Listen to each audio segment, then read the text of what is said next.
untouched with natural beauty as you visit hidden coves and beaches along the coastline with any one of our excursions.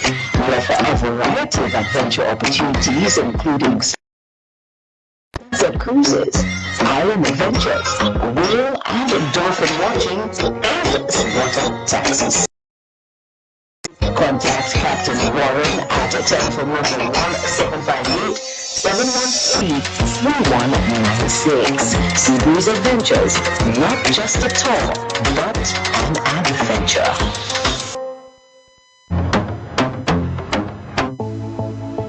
You already know the power of Licks products on your clothes and household. You Licks your whites and colored clothes, leaving them fresh and scented. You Licks your dishes and left your hands protected with vitamin E. You Licks your floors, even Licks your toilet. Now we expand and bring you 3 new scents in our fabric softener: Balmy Sunshine, Summer Sunshine, and Thousand Flowers. And Licks those stains off of colored clothes with Licks Color Scent Bleach. Licks went even further with Bondi Care body soap bars in deodorant and antibacterial. So Licks tiredness and bacteria out and refresh your tired body. Your products giving you Licks? Then choose Licks from Today Distribution Inc. Available at all leading supermarkets.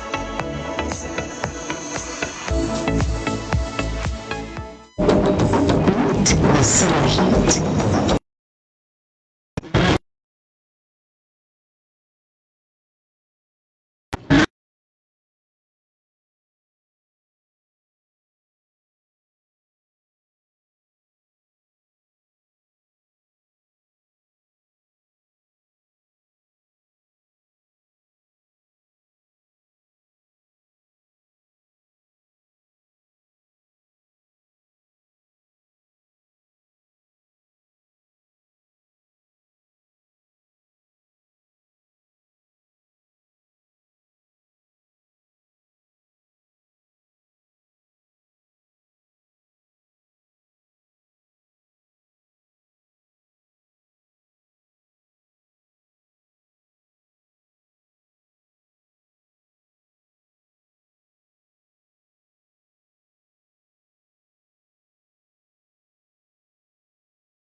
not serving us.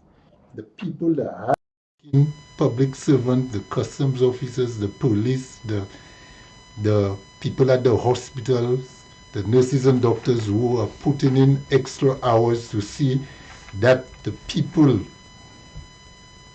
they give an extra hand to help our people. Those are the people I'm talking about. Not the people who have a phrase going, saying, work smart, not hard. Those are lazy people who are saying that. I heard it in my time and I was sick of it. So if you're a hard worker, don't ever use that phrase. Work smart, not hard. That's for the clowns. Don't use that term. So, good day to my people. I hope everybody is relaxed. I know there is a lot on the air today. Prior to leaving home, between listening to RG and on Fire FM, there was another program going on, and I really was in between the two of them because things are hot. The airwaves are hot. Facebook is hot. Somebody said on the Facebook platform we're having an issue with sound. I am working to fix this as soon as possible, making sure all the connections are live. So if you're listening on the Facebook platform, even if you and also if you're listening on the link and the radio, let me know if there is sound. If you're on the link, somebody said the link went down earlier. If you're listening on the link, WhatsApp us 572-3473. Let me know if you're having issues with sound. If you are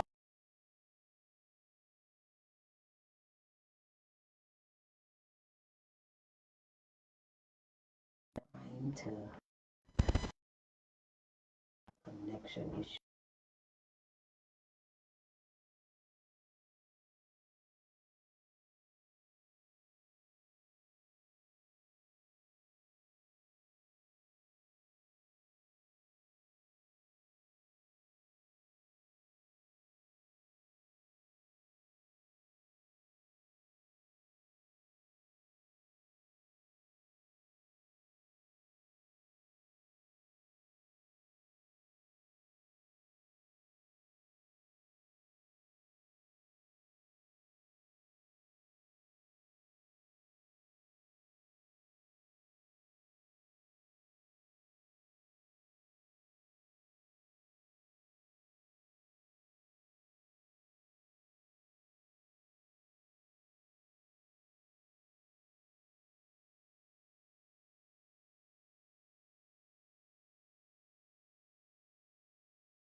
You cannot keep him, you have to give him back.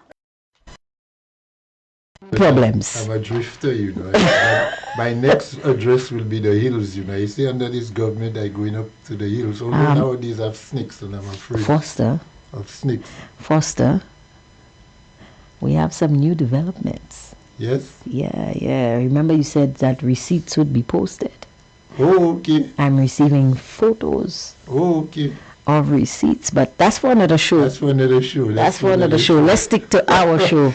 Yes. But guys, let me tell you, let Angie know Bagayla show. Yes. You need to hear what I am going to say today. Yes. All right. And let me give you a little insight. Today I'm going to speak about what I heard, some allegations I made against me. By Yadi and Jaim. What? I'm going to speak about those two guys and the MBC. Yeah, this is the issue. They can that show while I recognize them, put them on. Let them ask me any question. No problem. I am going to dismantle them this afternoon on Fire FM. Now I want people to hear. That's why I want to get a cue from you when the sound is up and running. Well, somebody says they're getting sound. One person said it was coming and going, but I've located the issue. Like I said, this issue for us the something. date.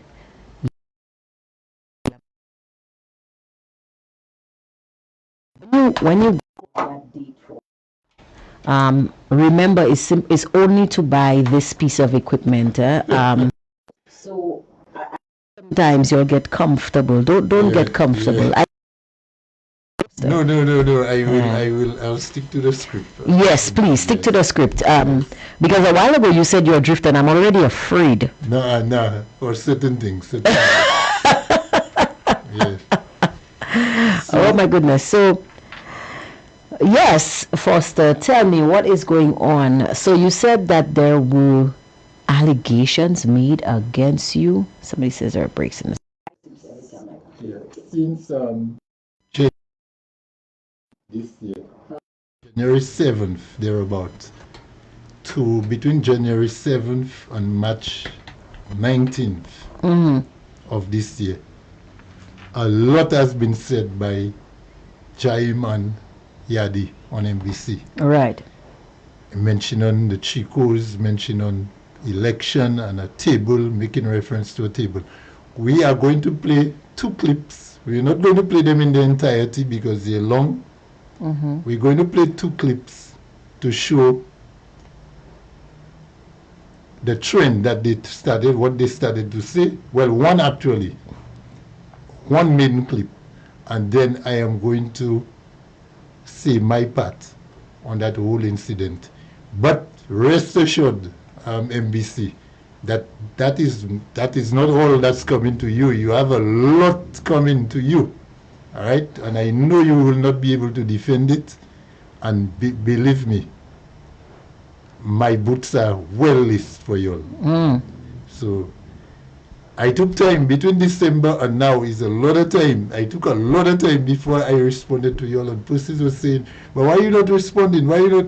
I am responding today to those 2 jokers. Is there any reason why you're choosing today to respond? Is it your birthday? Is it your response day? Let me know. No, well, my birthday is around the corner. But let me tell you, today I was privy to doing my follow-up investigations. I had a certain meeting where I confirmed that certain things were actually said. Wow. And certain persons in the quest for mischief actually went into different offices inquiring and making allegations against me. And let me tell you, I have never been shot by the police. Right. I've never been arrested. I've never had convictions expunged for me. The persons who have, let them keep all their titles themselves. I am not in your league. You're in the VNEG league. I am not a VNEG. I don't smoke. I don't drink. I don't take crack. I don't sell marijuana. So that little prelude I'm giving you all, let people know that I'm going to come hot when I'm started. Let us know when the sound is back and everything is working, and I am going to start with those guys. I don't want you all to miss a bit. Well, I think the sound is okay. Guys, just confirm for me, please, because I did some MacGyvering. Yes, I am old enough. I'm old enough to know who MacGyver is. I did some MacGyvering, and the sound should be keeping steady right now. So, guys, I just need some confirmation from you.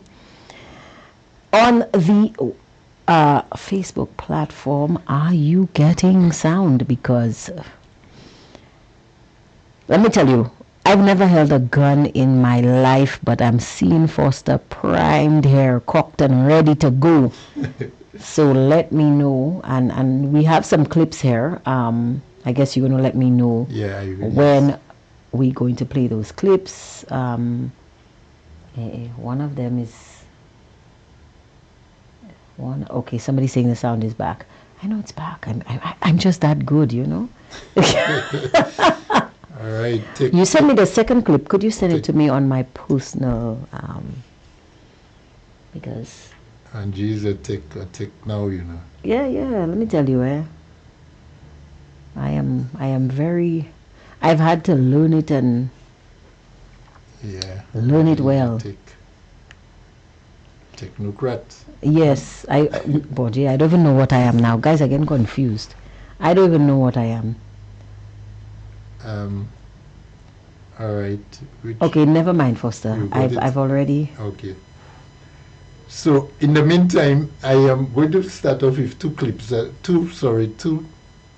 safety tips that I get mixed up between tips and clips. Angie, you start rhyming, I start rhyming, and I rhyme. My whole brain is like a rhyme.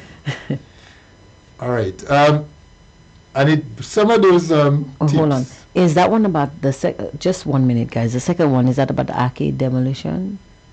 No. Okay. The second one is actually the allegation that was made.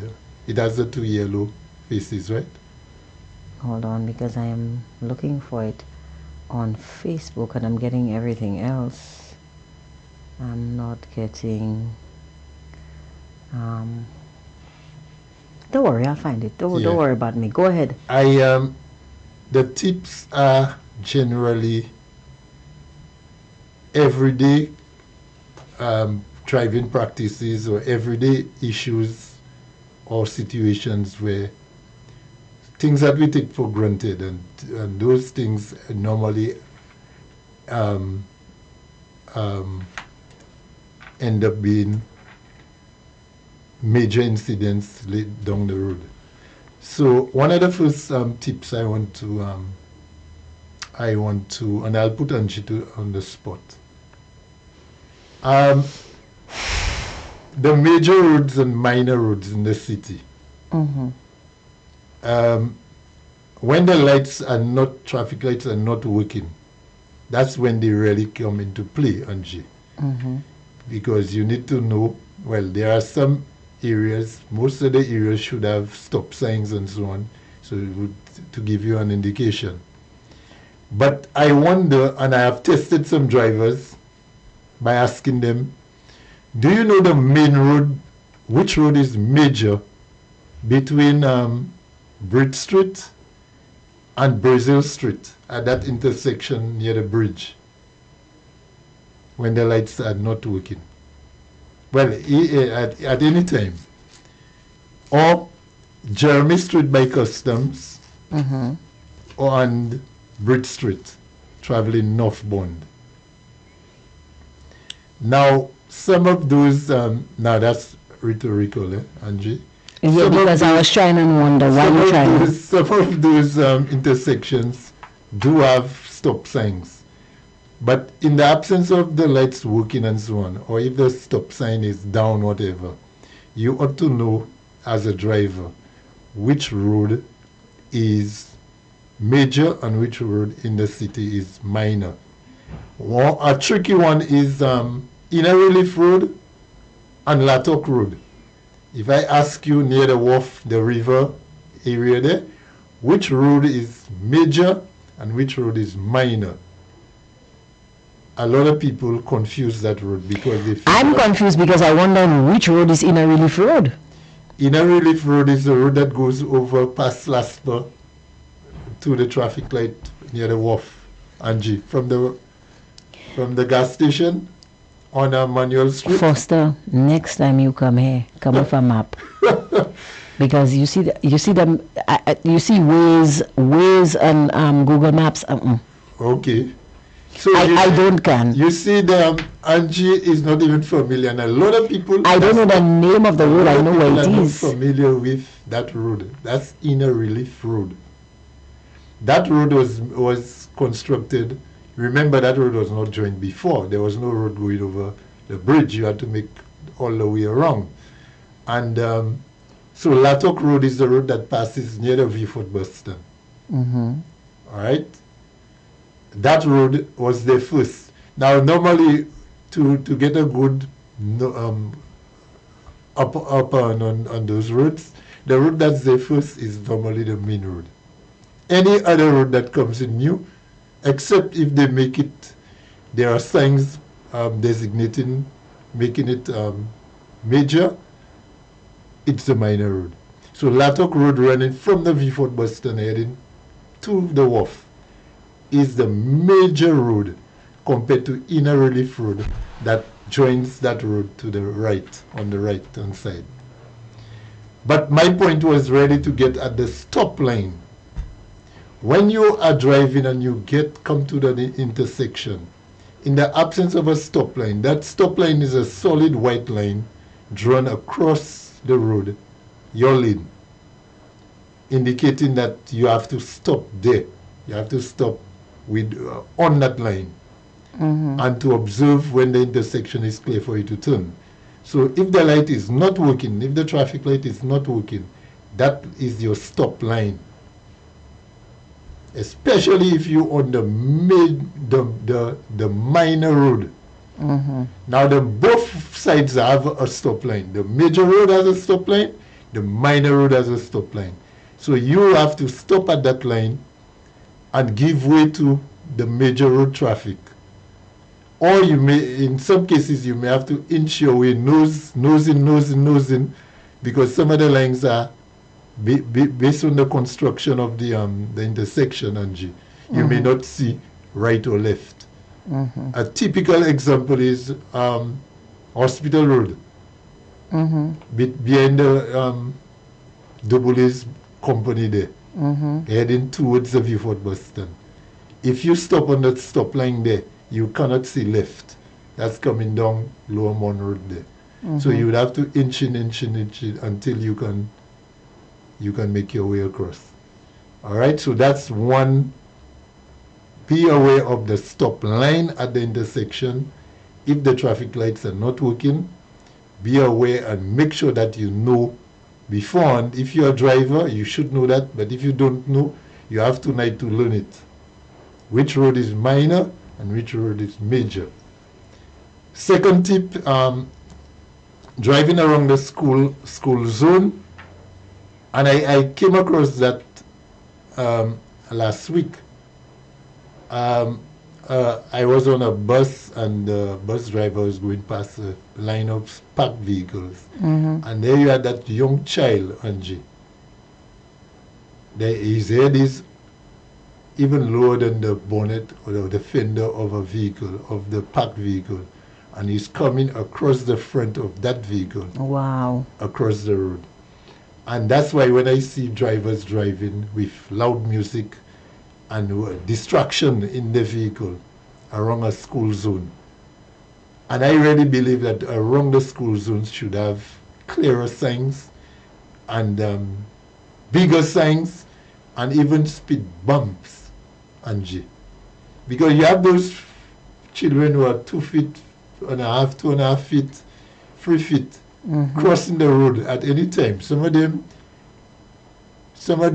you know, they don't take heed of the traffic. They will just cross when they want to cross.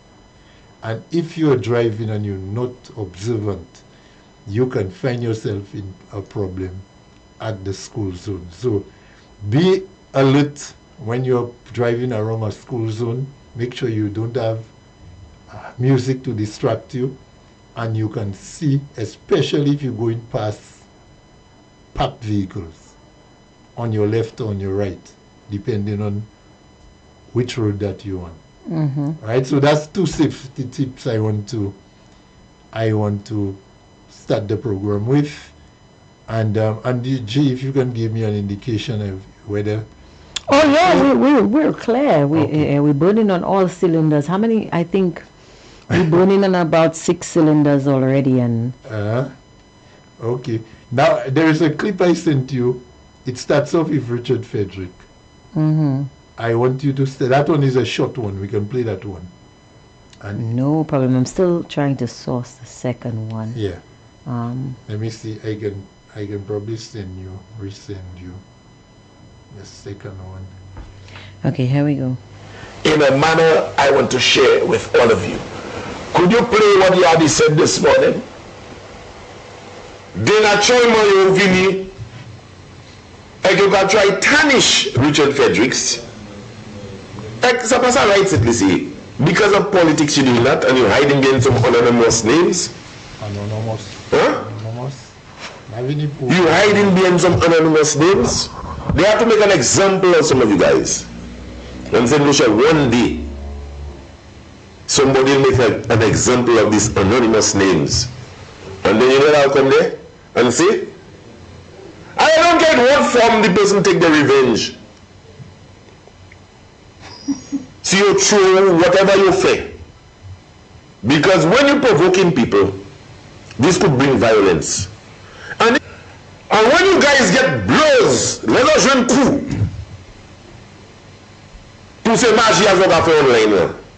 En chaque dis on va faire ça c'est quoi pour? You guys never fight in your life. Chaque dis on va jeune pièce qualité en battles contre des amis face. But so battle the internet. They have to make an example of you guys. Et là you diso. Na vin la li deme et na di. Let me model my body. You know they do that one that. Na di all chickens come to roost. De naturellement yo vini. De naturellement yo vini. Et you got try tarnish Richard Fredericks.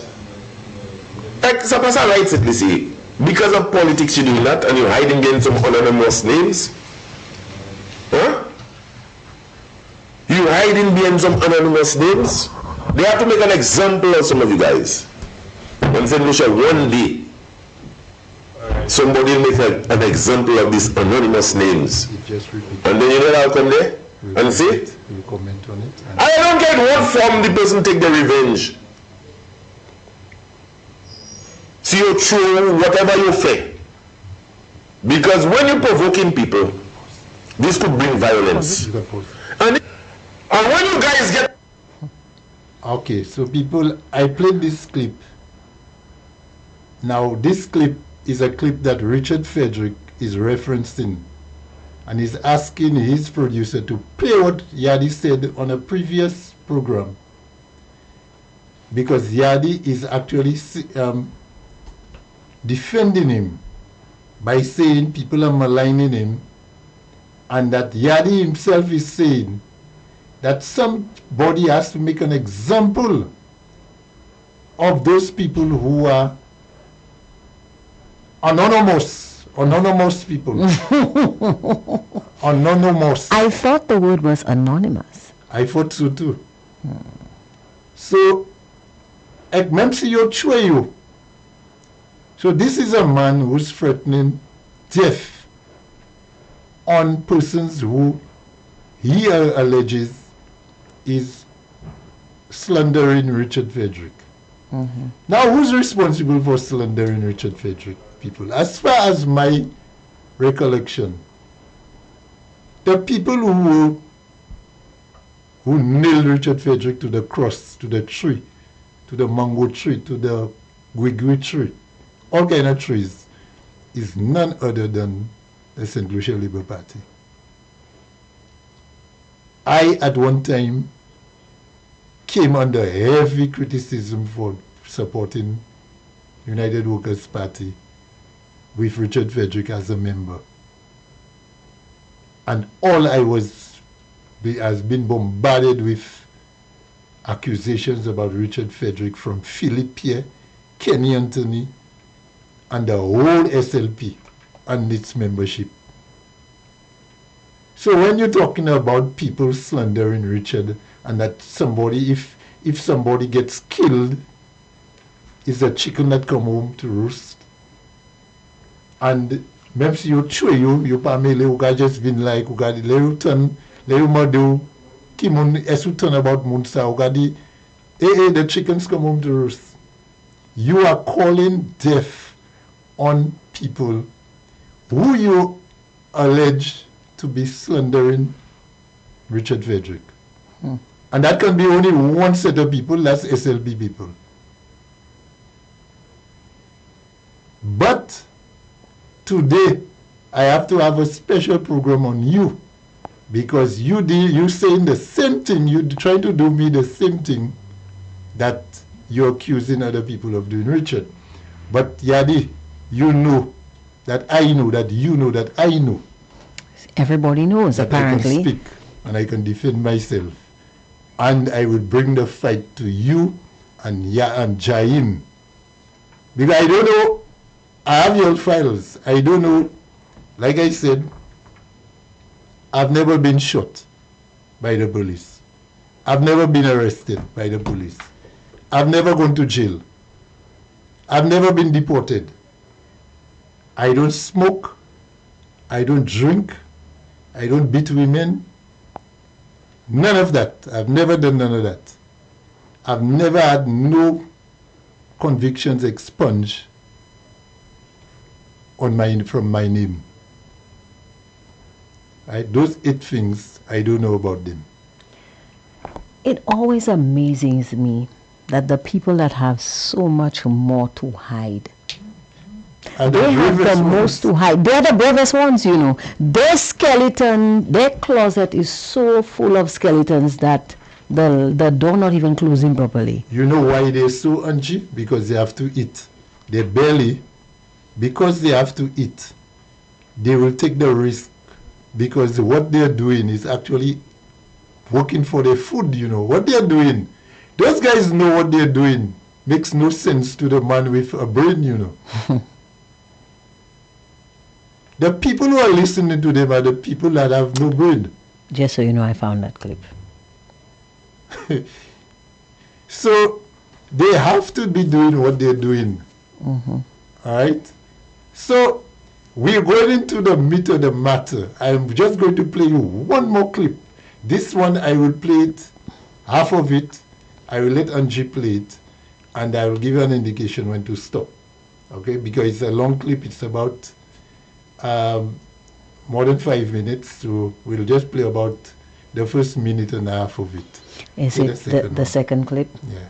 Yes. Now, well, let me just make sure, guys, that I'm playing the right clip here.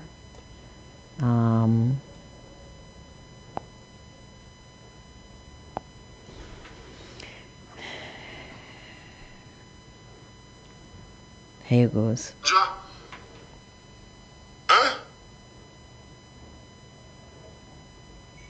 Oh, for some reason it is loading.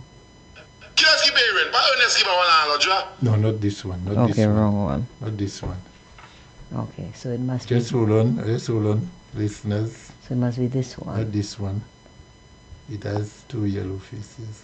Oh, okay. Yeah. So that's the third clip, Foster. Third clip, okay.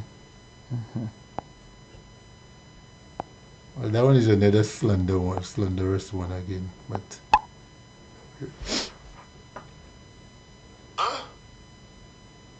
Hold on.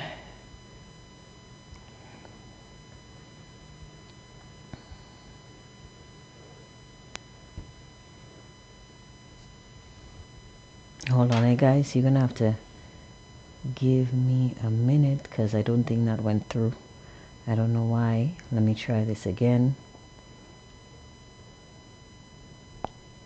But all of these clips are clips with people slandering your name.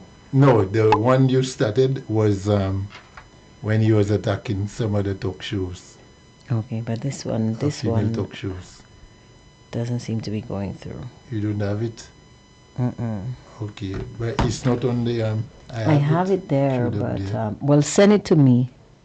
Or if you want, you could just play it with your mic. Just go ahead and put your Okay. phone close to the mic.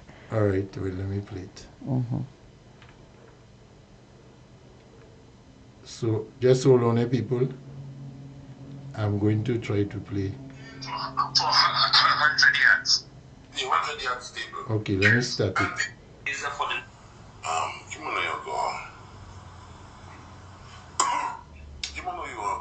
United Park. Patriot. Charity begins at home. Zombie was occasion toute information about Trump to close by. Mais charity a commencé home. By la qui des mauvais hommes. Avec partisans bien. Un homme tue un homme portable. Même cette famille ça te voulait représenter nous. Mais ils ont resté fouet. Ils ont regardé about Trump. Nous voulons savoir about ça. The killing. Murderer. Blood is on your shoulder. Kill like today, you gotta kill like tomorrow. The man so tuer nous aujourd'hui, on va la tuer nous demain. Bon, nous allons crier. I'm gonna. Oui, ils ont quoi nous allons éveiller fouet.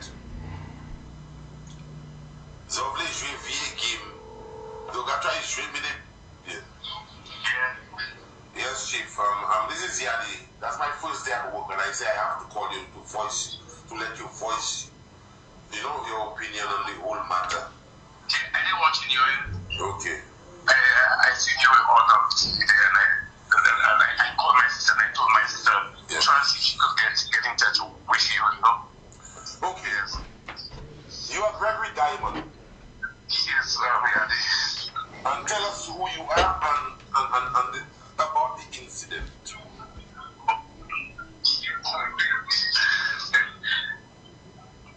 Yes. Because your brother is deceased, right? Yes, he's deceased. But I've been hearing things from different people, and to me they are witnesses, and I don't want to expose them. Don't mention names.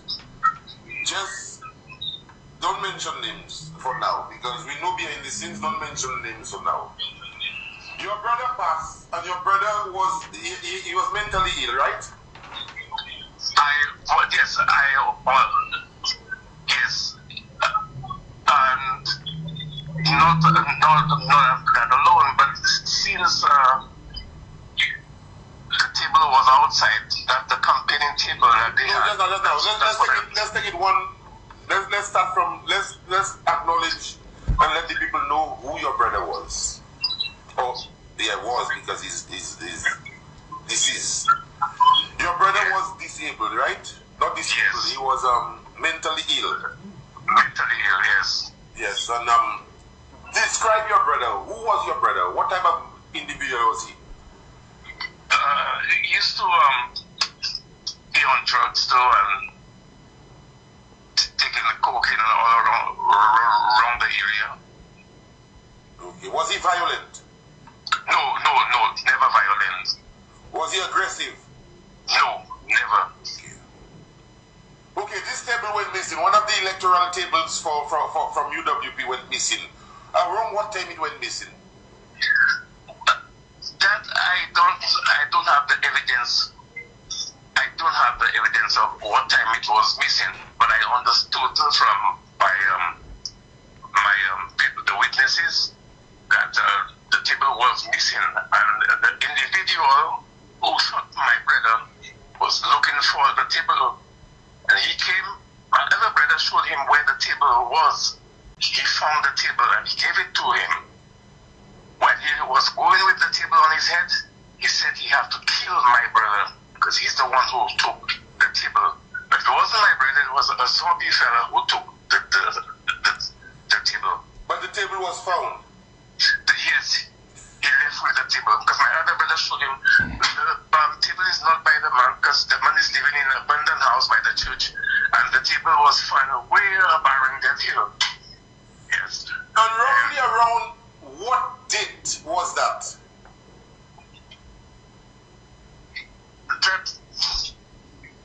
That table went missing. I don't know. Yeah, I don't have no idea, but it's the wrong election time. And that table happened to be the same table that they use at the elections, right? Yes, that's the table they use. Okay. And then for 100 yards. The 100 yards table. Yes. And these are the same guys who came to you guys to vote for them. That's very bad, That's very bad. How could these set of people represent me, and they are the one who are really corrupt? Okay. We understood that your brother died and got shot. I want to go into detail. Your brother got shot Christmas and New Year's Eve. Yes. And when he was shot, I understood that he was not taken to the... Well, they make the people believe they were taking him to the hospital. But they never... And they never... I did my research in the hospital. There are no traces. Yes. Yeah, I did my research in the hospital. Yes, and his name is nowhere at the hospital. And the police... When my brother came, because we have 7 brothers in all, my brother came, one of my brothers came, they told my brother that he's at the hospital. They went to the hospital, they asked on sale. And that's why he stayed and suffered and died. So he died in the cell. Yeah. Okay, people.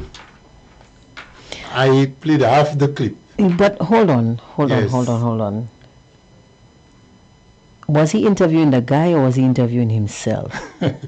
Because it's if he was He in said he court, claimed to be the hold on, if he was in court, investigator. Yadi. he would be accused of leading the witness. That's leading more than the guy's not saying anything. Yadi is the one testifying. You know what the guy said? I didn't know. That's what I heard. I'm hearing. I wasn't there.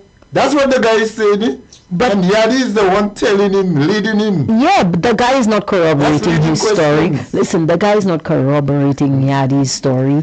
Yadi Yadi is saying, giving the story, and the You guy want the is guy to cooperate. the guy is basically telling you that's what he hearing That's Yadi what he- saying. Yes, that's it. Because I'm hearing, meaning that's what you're telling me. Yes. So Angie, I'm happy that you made that observation. Now people, let me tell you something. Foster, let's have a real interview. Let's Angie have is a going to interview. interview me. Let's have a And real I will give interview. you the real story. Not the nonsense that idiot, that moron Yadi and Jaim. Jaim, like I told you, you can call the show. I want somebody to message Yadi and Jaim. And anytime they can call that program, they can call now. And they can ask me any question on that matter. And I will be ready because I plan, when I finish with you all today, I plan to dismantle you all, you and Jaim, because you're like two morons. Angie, you can let me start, and then you will feel free to stop me at any time and tell me and ask me any question. Because first of all, we need to know, we need context, we need to know what this incident is. So can you tell us what this man is talking about? Okay. Yadi is alleging that Lucius Crafton is the guy's name. Is that the victim? As the deceased. Right. But before you go there, whose table was it? What transpired exactly? Okay. Yeah, Angie, I was the campaign manager for Peter Chico, who's my brother. Right. Pre-election time, what we made 12 wooden tables. We didn't want to use those plastic folding tables. We made 12 wooden tables. Right. Well-made tables, well-polished tables. For what purpose? For the 12, the 100 yards at the various, we have 6 polling stations, so 2 per polling station. Right. So in the morning, very early, we posted the tables at the locations, and personnel were posted there also. So that would be the morning of December 1st, election morning. Okay. All right. At 6 p.m. or thereabout, when the polls were about to close, I left with my vehicle, which is a pickup van. Actually, it's my brother's van, to pick up the tables at the different locations. Right. When I got to Marshall, where we had 2 tables, I got only 1 table from Marshall. Okay. And then I received information that one of the other table was taken by a guy named Motley. And they described the guy to me. I didn't know who the guy was. Right. But they told me the guy lived across from where the table was positioned, across Mindofili Park, in that area there, in that gap there. Right. So about 6:40 p.m., when I realized that the table was missing, it was just about dark. Christmas time, it was very dark around that time. So I walked in with somebody waiting in the van with me, with the tables that I picked up on the van still. So I parked right at the entrance of the guy's home, and I walked in. I didn't know who I was looking for. So when I got in there, I met a young fella. Mm-hmm. And then I told him, I asked for the name Motley. The man told me those guys are not in there now. So I told him, listen, tell the Motley man, remember I don't know the man, eh? Mm-hmm. Tell the Motley man that I came to look for my table, and I got information that he was the one who took the table and he brought it inside of here. Mm-hmm. So if he has the table, bring it either to my office at Entrepot, you know where the constituency office is, Mm-hmm. or the police station, because from here I am going to the police, Marshall Police, to make a report. Angie, I turned away from the guy and I went straight to the Marshall Police Station. This document, I'm holding there in my hand. Put in front of the camera. This document is a photocopy of the station diary from the Marshall Police Station, where I made the report at 7:10 p.m. on the December 1st, 2025. Mm-hmm. That is the night of election, an hour and 10 minutes after the polls were closed. Right. All right, this is it, people. I made the report to a corporal at the Marshall Police Station. Thereafter, I went to my office to do I deposited and locked up the tables. Mm-hmm. Angie, the following morning, which would be December 2nd, Right. on my way to my office at Entrepot, I stopped at the same location where I parked the previous night, Mm-hmm. and I walked into the yard, the same yard. Mm-hmm. Remember, I told you I don't know who the Motley guy was. Right. But when I went into the area, I saw a guy, a Diamond, one of the guys I know as, his surname is Diamond, because I've spoken to him before, Right. who is a brother of that Lucius Crafton fella. Okay. So I saw him sitting in a yard. So I went over a little fence there and I spoke to the guy. But the guy was actually sitting there with the Lucius Crafton fella, the Okay. deceased. Okay. But I didn't even know that was the man. Right. So I told him, the Diamond man, I told him, listen, last night I came in here because I was told that Motley took a table of ours on the road and brought it in here. The guy invited me inside. Mm-hmm. And the deceased is sitting there, you know, the guy never said a word. Right. But the other guy, his brother, they invited me in. I opened the gate and the guy told me, officer, come. I'm opening my house to show you that I don't have your table, because I know the guy. Mm-hmm. I don't have your table. So the guy just opened his door. We are standing on the right in the doorway, and he walked in and he told me, come in and see, make sure I don't have your table. I didn't even enter the man's house. I just stretched my neck. I told the man, because I say if the man have my table, the man won't do all of that, and he has the table. So I told him, listen, tell Motley, bring the table. I've made a report to the Marshall Police Station. Mm-hmm. Bring the table either to the police or bring it at the Entrepot office for me. Angie, I'm telling you that just like I have written it, because I wrote a report on that. Right. So the guy told me, okay, and then I left. That was the second day. That was the December 2nd. Right.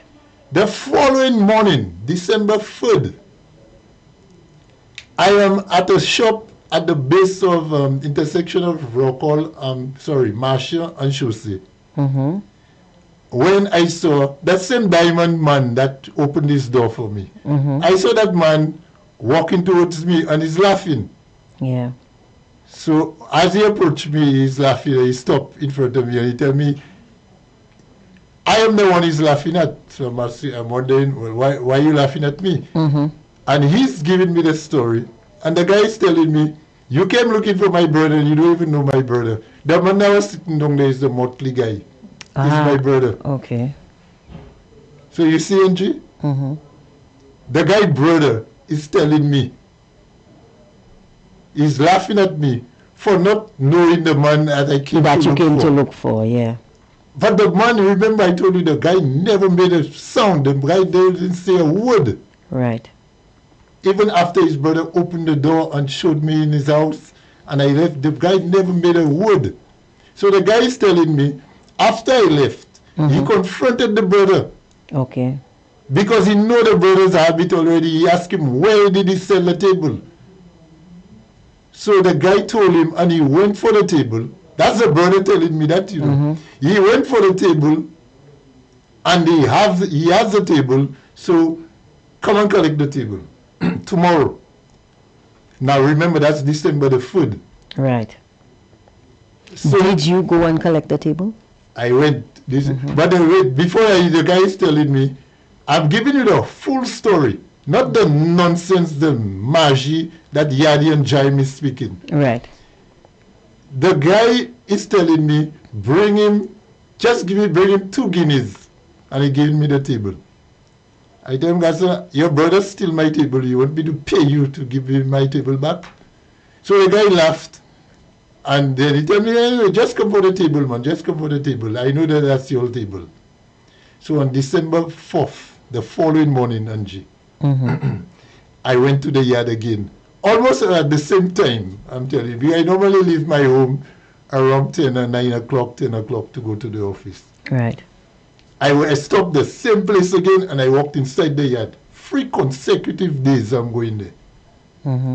When I got there, the same 2 guys were sitting there.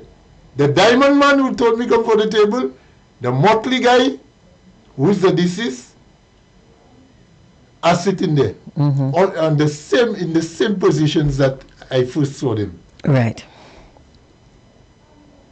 There comes a 3rd guy, who I know that guy from Pavi. The guy is a homeless guy too. So the guy just walks around. That guy walked almost together. He arrived there almost at the same time with me at the gate. So when the diamond man saw me, he told me, "Oh, officer, come, I said, look the table." And he's directing the guy who's arrived there with me to go around the fence there. He will see a table, give me the table. So you didn't just walk in and get the table. The guys invited you in and actually went to get the table. And he asked the guy to get me the table. Okay. So I went in, and I never spoke a word.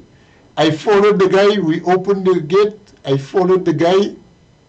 The guy went around a little fence. And as soon as we went around the fence, some galvanized fence, I saw the table lying under a nearby house there. That was one of the tables. That was the missing table.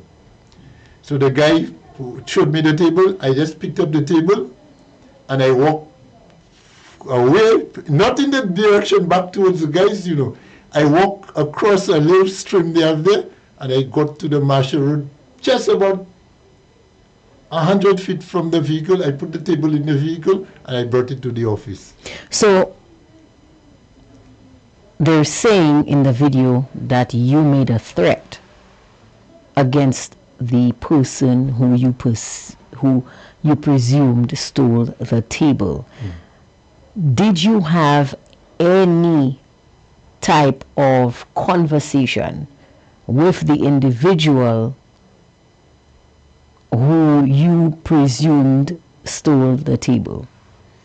Angie, let me tell you, let me just go back to the 2nd of December. No, they're saying on the day you collected No. As I told you, I didn't even speak to the guys, the deceased, and the deceased said not a word at all. I followed the 3rd guy who came in together with me around the corner, around the fence, and where I saw the table, and the guy pointed the table, I took it, and I just left in a direction, opposite direction from where the guys were sitting. I never went back to the yard, because the table I just took my table and I left. But let me go back to December 2nd. After the guy, I met the brother who told me that after I left, he questioned the brother and he went for the table. When I after the guy, we spoke the morning, and he told me, come for the table on the food. Mm-hmm. I was heading to town, so I was walking around Family Court building there, near Kentucky, where I saw the Motley guy, because the brother had already told me he was the man I was looking for. So I saw him sitting there by the corner of the Family Court there. There was a guy selling from a van, a speculator selling from a van, so he was sitting there with the guy. Mm-hmm. So I tell him, Gassa, you not take the table, Gassa, and you don't, hey, no. He spoke to me first. Hear what the guy is telling me. The same Motley guy. Mm-hmm. He tell me, boss man, I get your table.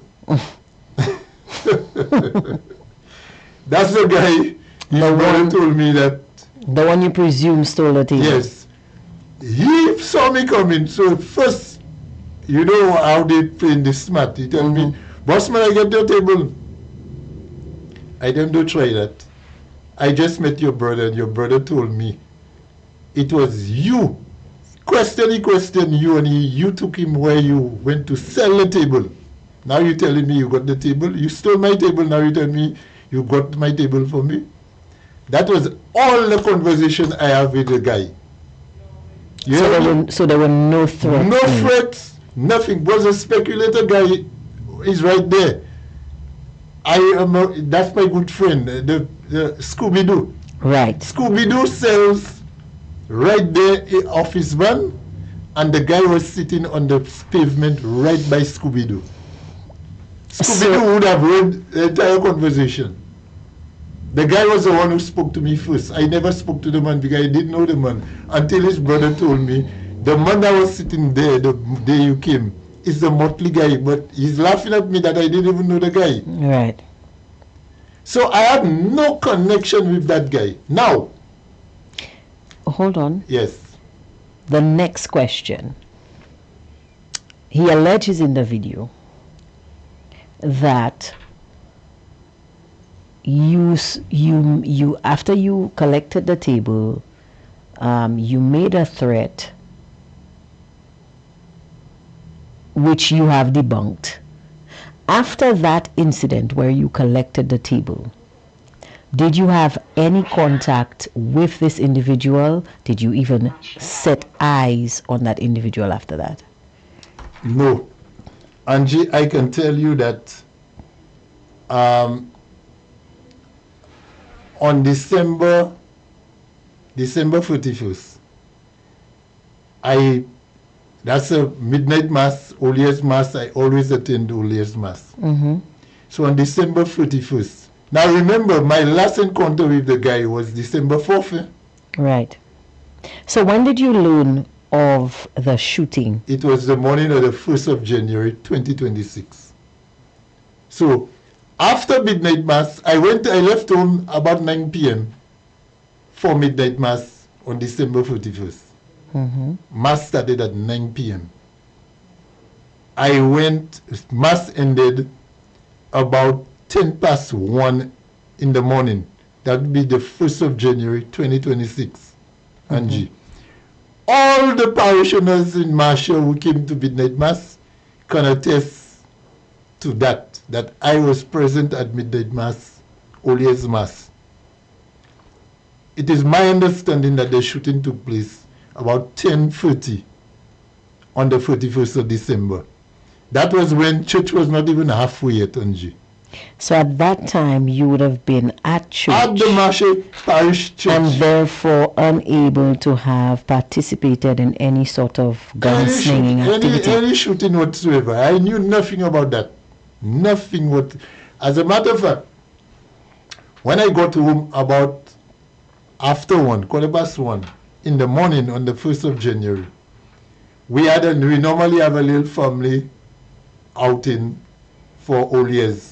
Mm-hmm. Right in our yard. So my nephew is telling me, the year just started and one man is already shot. Somebody shot somebody. Mm-hmm. And the guy my nephew showed me his phone, and on the screen I can see a guy lying on the ground with one of his legs tied, bleeding and so on. Did you have any idea at that moment that I it had was the no same idea who it individual? was. Not at all. I had no idea who it was. If it was John, if it was Paul, I didn't know. I only glanced at the phone for about 2 or 3 seconds, Sanjay. So that was the 1st of January. During that same week, I was on a call with a colleague of mine, an officer, when my phone rang twice and then it stopped, and I saw it was my brother, Peter Chico, calling me. Mm-hmm. And then when I checked, he left me a voice message. As soon as I'm done, call him. It's urgent. So I stopped the call. Mm-hmm. And then I called Peter Chico. So he's asking me if I shot anybody. I told him, shot anybody? I asked him what he's talking about. He told me that he got a call and it was alleged that Peter Chico, shot somebody. Mm-hmm. So you see, they're making a story. That is all electioneering. That is all papi show, election gimmick that's going on there. Right. Because initially, the accusation was that Peter Chico was so angry after election that he shot a man for his table. That was how it started, you know. But when they realized it wouldn't make sense saying that, they said it was not Peter Chico, it is me, the retired officer. So Yadi now cooked up a story between the family and a sister and a brother. The brother that is interviewing there, and after that brother, he called the sister. But I will give you the full disclosure on that whole case, because that sister, I don't know if she's the same sister, but I recall while I was at Marshall Police Station, there was a particular sister of that guy. Remember I told you I know the guy by features, but I never knew his name. Right. I didn't know he was a brother to that other group of brothers. I didn't know. But that particular sister kept called me on many occasions, asking me or telling me how that brother, that deceased, is a menace, how he have sold everything in the mother's house and he take drugs and so on, if the police cannot lock him up and throw away the key. Basically, that's what she was demanding from the police. Which is in contravention of civil rights. So the police cannot really do something like that, can they? No. Okay. But that's the same family that is now ready to accuse me of shooting the man, you know, a man that I don't even know. But I telling you, initially, the story was that Peter Chico was the one who shot the man, because Chico is so vexed that he lost the election, so he's going around like a gunslinger shooting people in the back, according to Yadi. Wow. Those guys are the dumbest pair on any talk show, on any media. Has Yadi ever heard of the term defamation of character? Because I don't think he even understand what that is. Because from what I heard, the individual on the phone who was supposed to corroborate, who was supposed to give the story, said nothing to implicate anyone. Nothing at all. The man said So nothing of evidence the value. only person who is on the hook right now is Yadi. It's Yadi. Yadi and Jaim are the only ones said murderer. In fact, both Yania and Jaim was singing the song Murderer. Yeah. And he's making claims that is it that the same family who wanted us to vote for you, who wanted them to vote for us, and so on. And I telling you, that's episode 1. Jaim and Yadi, remember, you can call 572-3473 at any time and say if anything that I have said there is not true. But people, you all have not heard you all have not heard all yet. My instructions and my information is that Yadi went so far to visit Chesterfield The police headquarters? Yadi went to police headquarters Mm-hmm.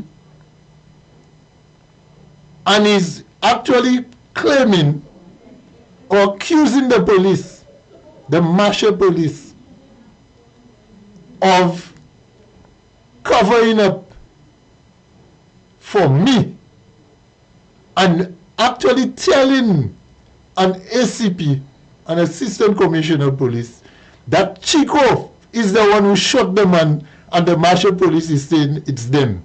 Can you believe that? Hold on. Can you believe that? Okay. So let me understand this correctly.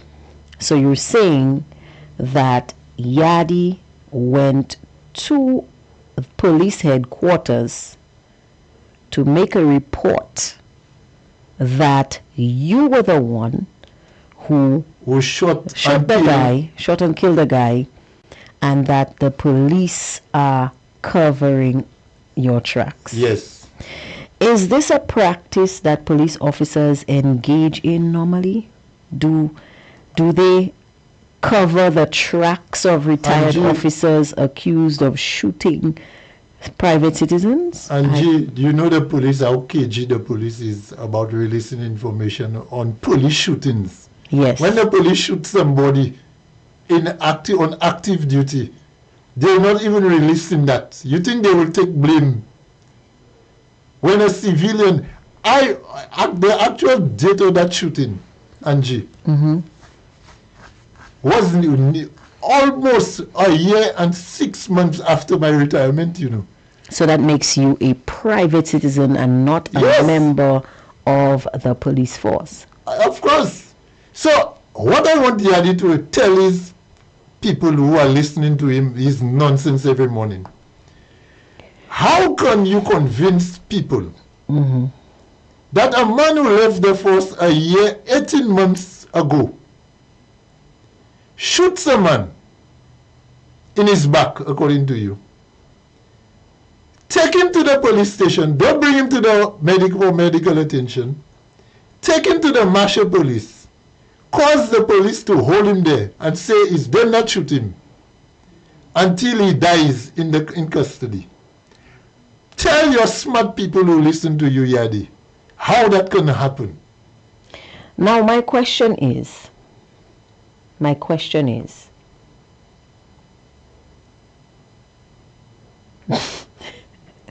makes, Angie, that is so ridiculous. It is so ridiculous. Ridiculous because the police, the Marshall police, are being accused. I'm trying to understand all the particulars of the case. So the Marshall police are being accused of covering up the murder or the shooting and subsequent murder of a man, which by an ex-colleague. Yeah. Denying the man medical attention. Keeping the man, because Yadi himself said in the clip that he went to the hospital and the man was never there. So I have a question. Yes. If the Marshall police were covering your tracks, why didn't they do everything in their power to save the guy's life? Exactly. Because they want to cover your tracks, right? Because if the man died in custody, they have to answer for the man dying under their care. So why would they?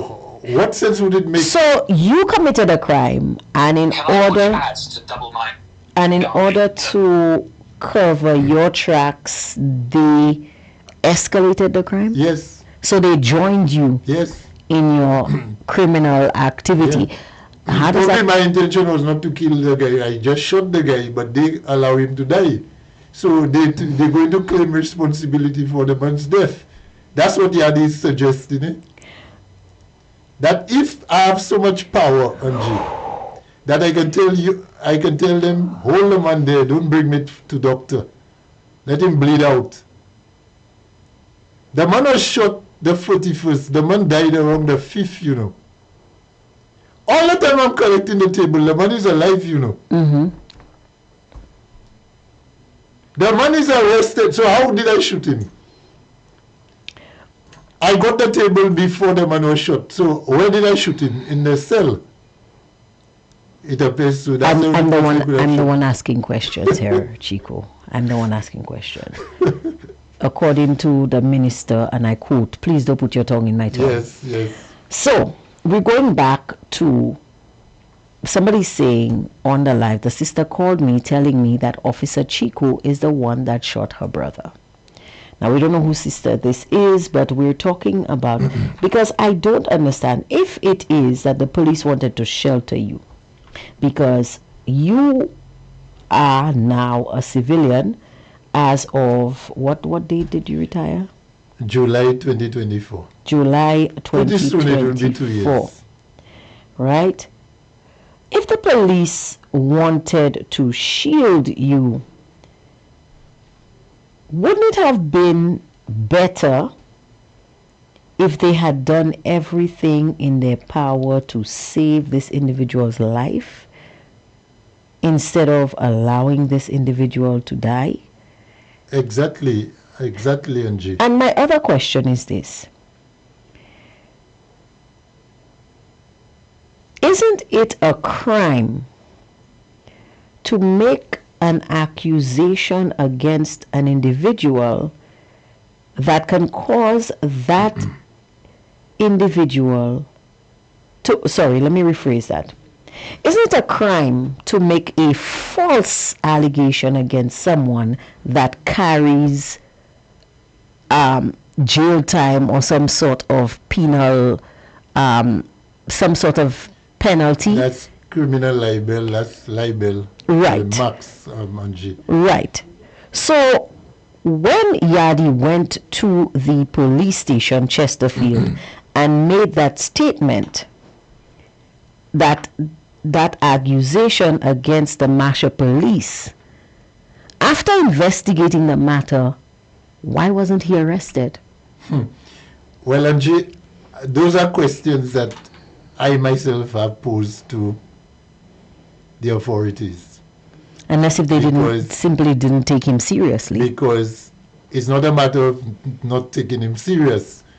A man who has access to the media cannot, on the media and open airwaves, make an accusation like that. Even Yadi said those things even when the police released an initial report on that shooting, you know. They did. They followed up with a press conference, you know. They did. In March. And on March the 19th was when Yadi made another accusation against me, this time saying my name, you know. Because you heard in the clip, you say, don't mention names, don't mention names. Right. But everybody knew what he was saying. But he went to the police. He went to the police. He went to Chesterfield, which is police headquarters. He made a false accusation against not you as an individual, but against the Masha police. Yes.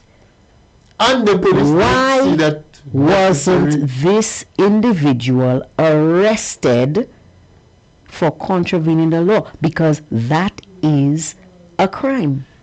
Angie, as far as my review have indicated, making a false statement like that is a criminal offense, you know. Yes, that is what I know. Which is why. You said that against the police, you know. Hold on. That the police is lying. Let's connect it. Do you recall when I accused the minister, when I reported that the minister had assaulted you? Yes. Do you recall the Speaker of the House coming out and saying that if it is found that she made a false report, that you should be arrested, that I should be arrested and charged for wasting the police time? Right. So my question, this individual, without any, I brought evidence, witnesses, video footage to support my Claim. claim. Right. This individual goes to Chesterfield. I only went to CID. This individual went to Chesterfield Police Headquarters, spoke to an assistant commissioner of police, And accused them. made a false report against the police themselves that carries Jail time. jail time, and was he was allowed to allowed just to walk. walk off. He was allowed to walk off. And that is what when I spoke to, I'm going to say that, when I spoke to the member of the executive of the Royal St. Lucia Police Force today, I told him straight off that I expected the police to be more firm. And they don't have to defend me, but at least defend themselves. But the I can police. defend But listen, myself, and I told him I will be doing that. the police had a press conference, and they gave all of the particulars that they got the report on X, Y, and Z day. They went out in search of the individual. They found the individual. They attempted to arrest him. That individual resisted arrest and was shot in the process. Shot in the thigh. Shot in the thigh. Right? The police gave step by step, detailed. The police didn't tell you, well, the guy got shot and then he died. They gave you detailed with dates. They got the report. They investigated. They found out who the person was. They did their job. They told what happened before the guy was shot, what happened after, and everything. They even gave the results of the post-mortem. Right. Right? The police were very transparent. The guy didn't die of any as a result of that gunshot. No. He did not die of that. They said the guy had some other... A multiplicity of complications. Yes. Right? And from what you're saying, the guy had been abusing drugs or whatever. So Yes, obviously... Yes. Obviously, these individuals... The person who was speaking to Yadi, the family member, admitted that this guy was a drug user, a user of illicit drugs. We all know that people who use illicit drugs, they're on borrowed time. Any sort of stress can trigger any amount of medical issues and can cause death. His whole system to shut down. This is common knowledge. We know that is how it is. My question is, after the police made that statement, Yadi then, because he didn't make the report before the police made the statement, he made the report after. And my question to the police is, if you guys have investigated thoroughly, that means you are well aware that the person making this statement to you is making a false claim. Because you are the investigating officer, Yes. You've covered this, you've looked into this matter, you know what really went down, you have the information. It's not something that you have to step outside to say, okay, well, we're going to open an investigation into this matter. You've investigated. True. You came out to the public. True. You made a statement. True. This individual is coming to you and saying, making these damning accusations that the police is covering up. They are not the ones who shot the individual. The individual was shot by Foster Chico, and the police are covering up. You, as the officer who is receiving this report, who knows better, who was seated at the head table when the explanation, detailed, very transparent, dates, times, autopsy report, everything was delivered, you allowed this individual to walk off? But you know what? It gets more interesting, Angie. It gets more interesting. I think I need a drink The of water. brother who was interviewed there by Yadi, Because if I allow the clip to play to its full extent, after the brother, you would have heard the sister. But the brother who Yadi spoke to there was actually a police officer. So, hearing what he's saying there, you can see what type of police he was actually, because he made no sense whatsoever. He was only saying, that's what I heard. I was not there. I wrote down what he was saying, you know. That's what I heard. I was not there. That's what people say. So that's the guy who joined the force in 1900 when Noah was started building the ark. And he didn't last. I don't even think he spent 1 week in the police force. But that's the man. That's the man Yadi is basing all his investigations on, you know. But he promised the family that he will give them full disclosure. But I am giving you, Yadi, full disclosure today. I am giving you full disclosure. Now, this is full disclosure, and I have invited you, Yadi, or Jaim. I hope somebody have told you all. Don't wait for your show tomorrow to talk more nonsense, because I tell you, that's part 1. You have about 100 parts coming towards you. You can call 572-3473, either you or Jaim, right now. We'll be on for the next hour. Call and tell your listeners you call into Demartini on Full Disclosure today. That's the real show. Stop talking nonsense on the people airwaves. Now, but Foster, you can clearly see the individual who was speaking is smarter than Yadi. Yadi not bright. I heard KKRR say that, and that's my new phrase. You're not bright. The individual, very deliberately, I believe, allowed Yadi to hang himself. The individual made no definite statement. No definite statement. All he said was, well, that's what I'm hearing. And he was hearing it because Yadi was saying it. Yes.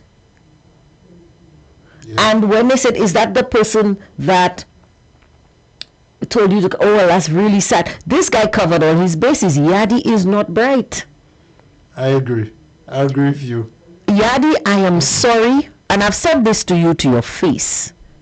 I've told you to your face, and you can demarty me if you want. I've told you to your face by the Cicero bus stop, by Shawnette, by Sean Z's bar. That's where I met you, sitting with an individual. And I said to you, and I wasn't in the media yet, I said to you, you need to be more responsible with your voice. And your response to me was, who am I to tell you that? You are internationally known. I am but a drop in a bucket. That's what you said to me. And since then, every time you see me at some media function, you look at me as if, to me, I know that person, but I've never had any conversations with you other than that one day when I told you, as an individual with a platform, you need to be more responsible with your voice. This is what I was talking about. You have gotten so big for your britches that now you have implicated yourself. You have shot. He's brave. He shot himself in the foot. Not in the foot. Not in the foot. Time. Not in the foot. The police shot him in the foot. He has now shot himself in the arse. Okay? He has shot himself in the derriere because guess what? You called an individual, but you were the one making the statement. Yes. Everything damning that was said by you. Not even by Jaim. The only thing I heard Jaim say was, murderer blows on your shoulder, and he can clearly prove that that is a song. He was singing further down in the clip, Jaim is himself getting engaged. Yeah. So the two of them. But Jaim can also Jaim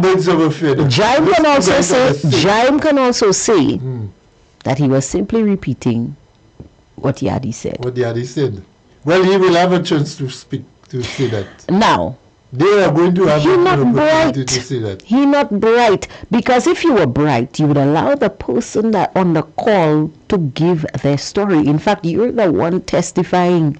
And if you were in court acting as a lawyer, the defense attorney would throw that case out for malpractice because you leading the witness, you testifying on behalf of the witness, you're the one with the story. In He journalism, called the guy. yeah, He in called journalism, telling the guy what you want. in journalism, you're taught not to make yourself the story. The story. But the guy is clearly not a journalist. Yadi is not even Yadi and Jaim. If you all are entertainers, if you all are videographers, stick to that.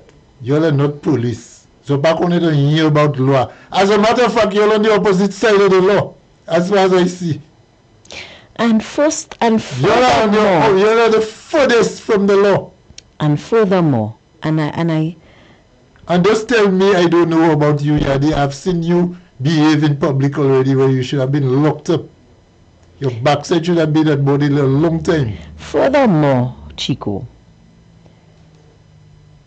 Yadi should have done his research. Yadi should have known that He's still investigating, you know. That's No. what he promised the family.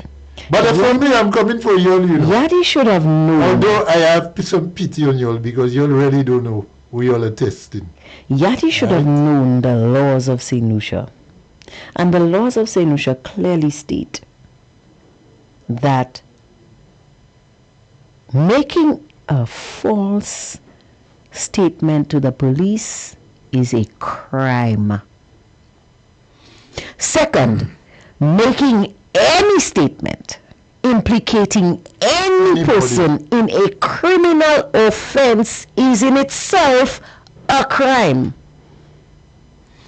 Under the criminal code, I saw section, I believe it's 331 or 313. Yadi, you can go and check it. I am pursuing that matter against MBC and against Yadi and Jaim. Some example has to be taught, made of MBC.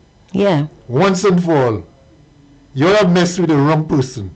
And everybody who listening to MBC, I want you all to listen to me today.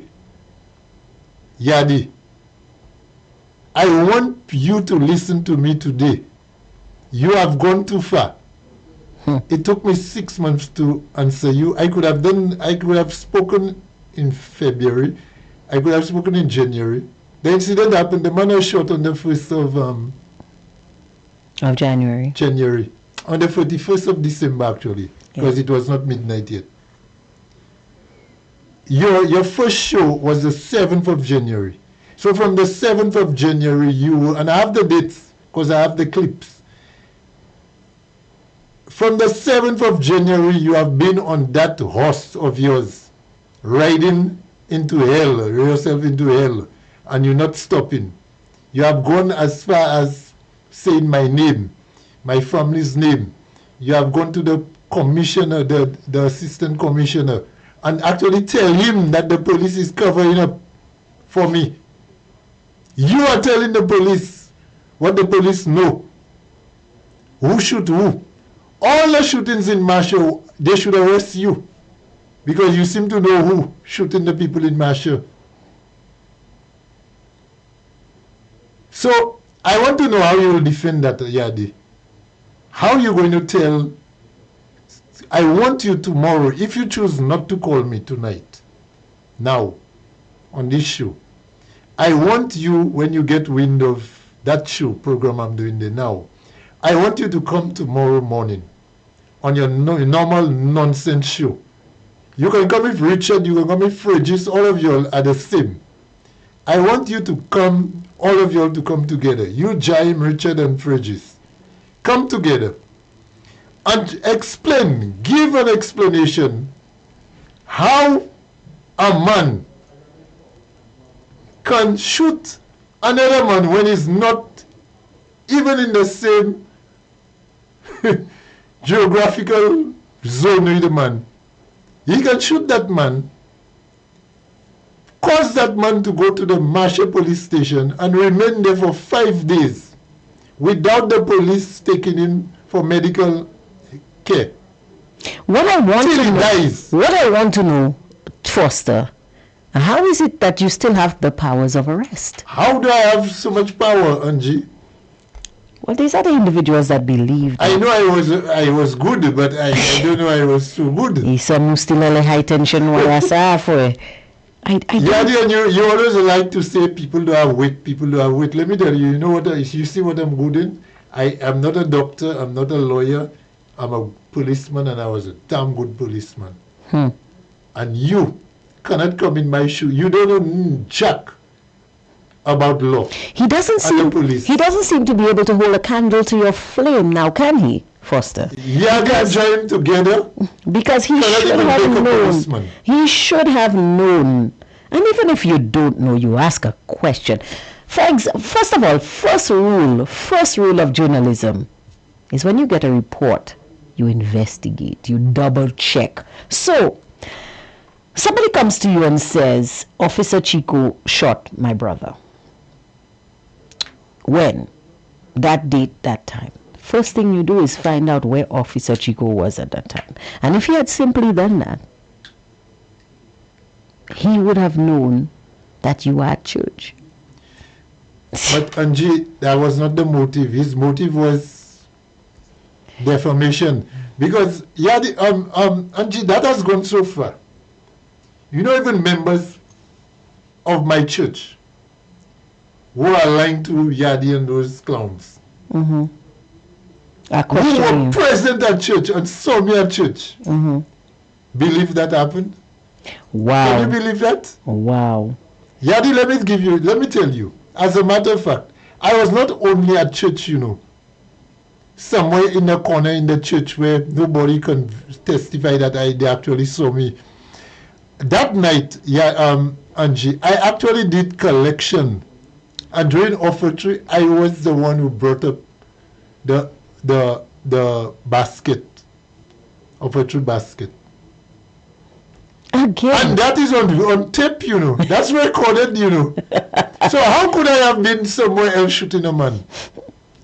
You see how those guys make no sense?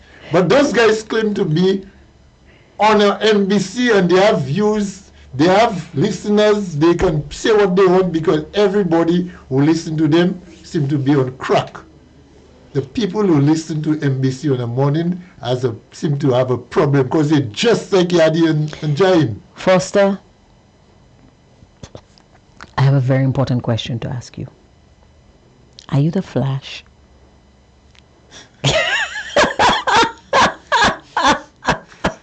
Can you clone yourself? I'm just me. Can you clone yourself? No, I'm one person. Retract. I'm Somebody's just one saying person. retract. There's no retracting after the man has gone so far. Retract? Yadi, Let me tell you. let me give you some more advice, Yadi. Let me explain to you what just happened. Because I know you'll be coming for me and I welcome it. I welcome it. Yadi ain't coming for nobody but himself. Yadi, what just happened is what the old people call rope to hang yourself. You see, you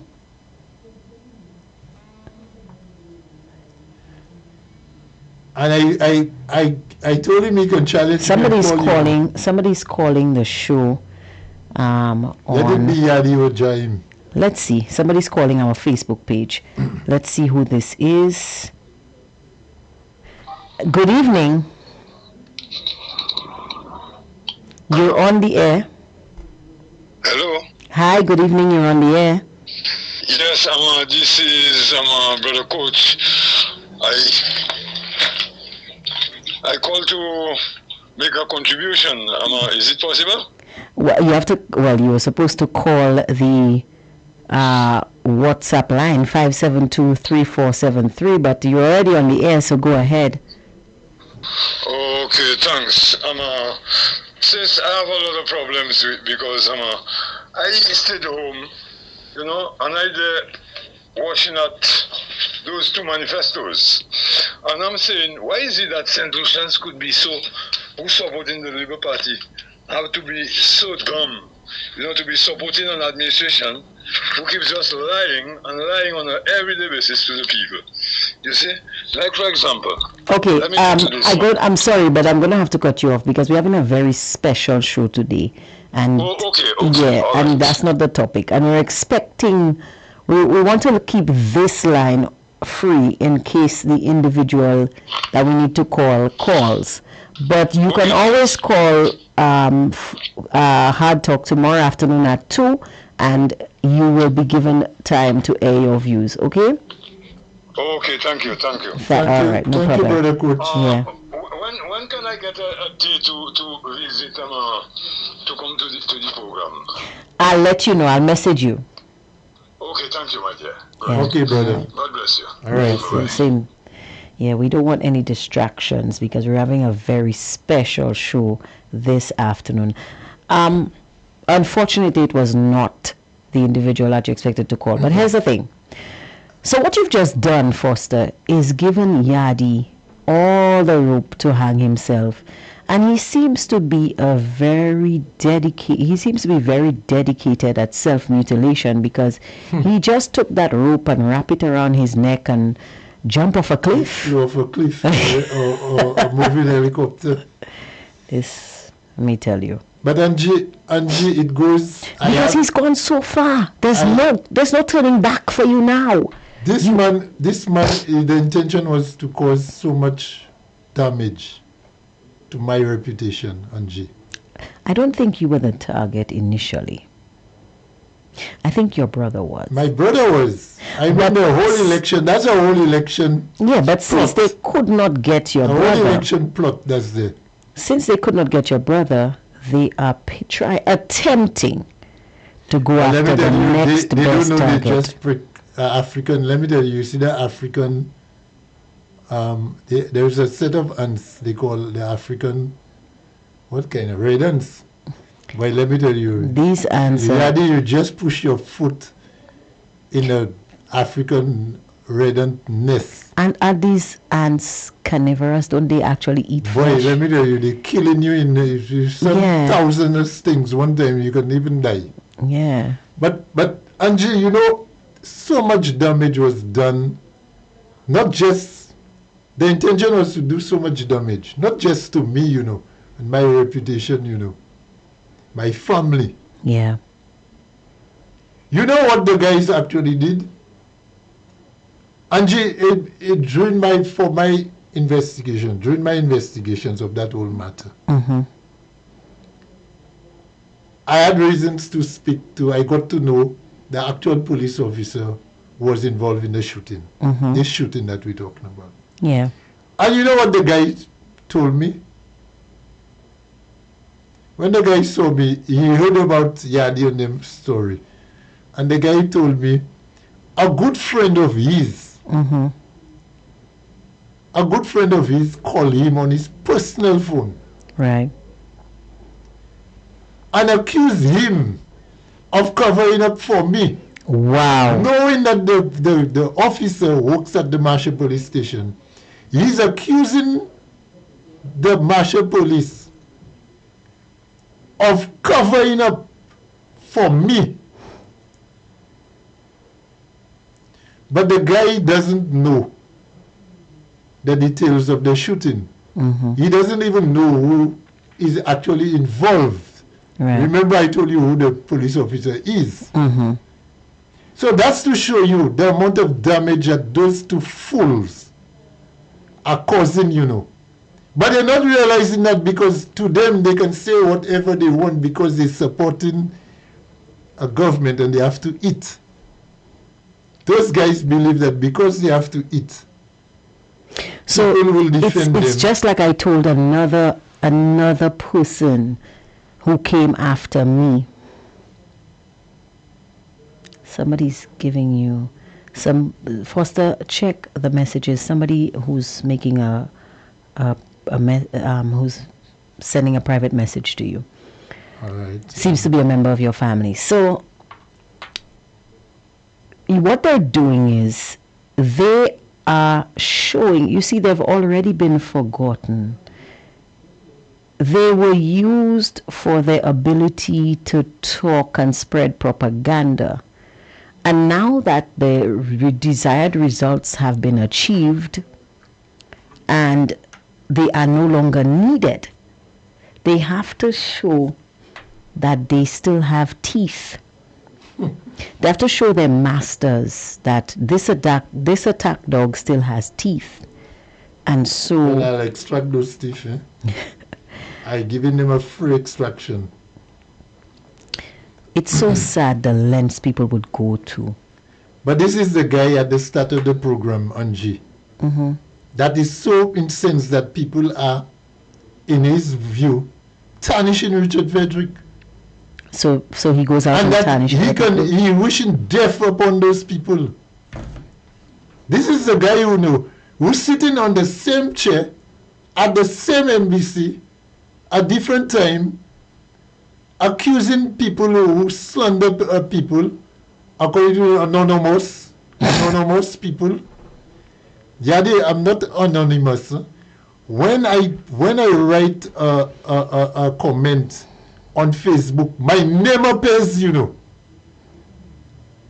I'm not no Joe Float or Flying Joe or Flying Man, whatever nonsense that you'll put in to cover up your tracks, because everything I say is 100% truth. I don't have no pseudonym when I'm speaking. At the start of this program, I said my name. If you sing, if you're an entertainer and you're a singer, sing. If Jaim does videography, whatever he does, do that. Stay out of the police business because you all don't know nothing about what you're saying. You're all two fools. You all know nothing about the law. You all know nothing about investigations. You all know nothing. Yadi, I think you should tell people why you were shot, If you want to talk about shooting and shooting people in the back, tell people who shot you and why did the police shoot you in Vieux-Fort. I have the clip, You want me to play it? If you want me to play it, you're not quick to go and hide clips. The March 19th clip, you're going to delete it very fast. But I have it. I'm letting you know I have it. If you want to talk about shooting and who shoot who, tell the people, Jaim, you too, I don't know if you've been shot too. If you've been shot tomorrow morning, you and Jaim, tell the people, your viewers and your listeners, why the police had to come to you and end up shooting you all. Yadi, your shooting is still on YouTube, Don't forget. The police shot you and threw you in the back of a van like a kosho mao. That is still on YouTube. The police have never shot me. Alright? So know your place, boy. You say I'm a featherweight. Let me tell you, I'm a heavyweight, In my eyes, I'm a heavyweight. I know what I know and I know it good. You are the featherweight.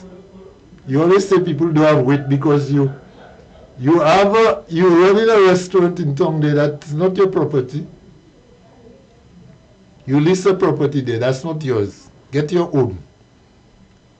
Talk nonsense. Shots fired, Foster. Shots fired. So you are the featherweight.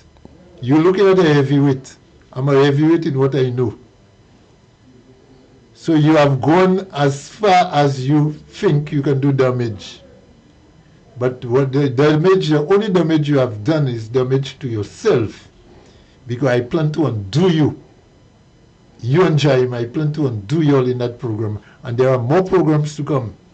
I telling you, I have your files, Yadi. No matter what you try to expunge, I have your files.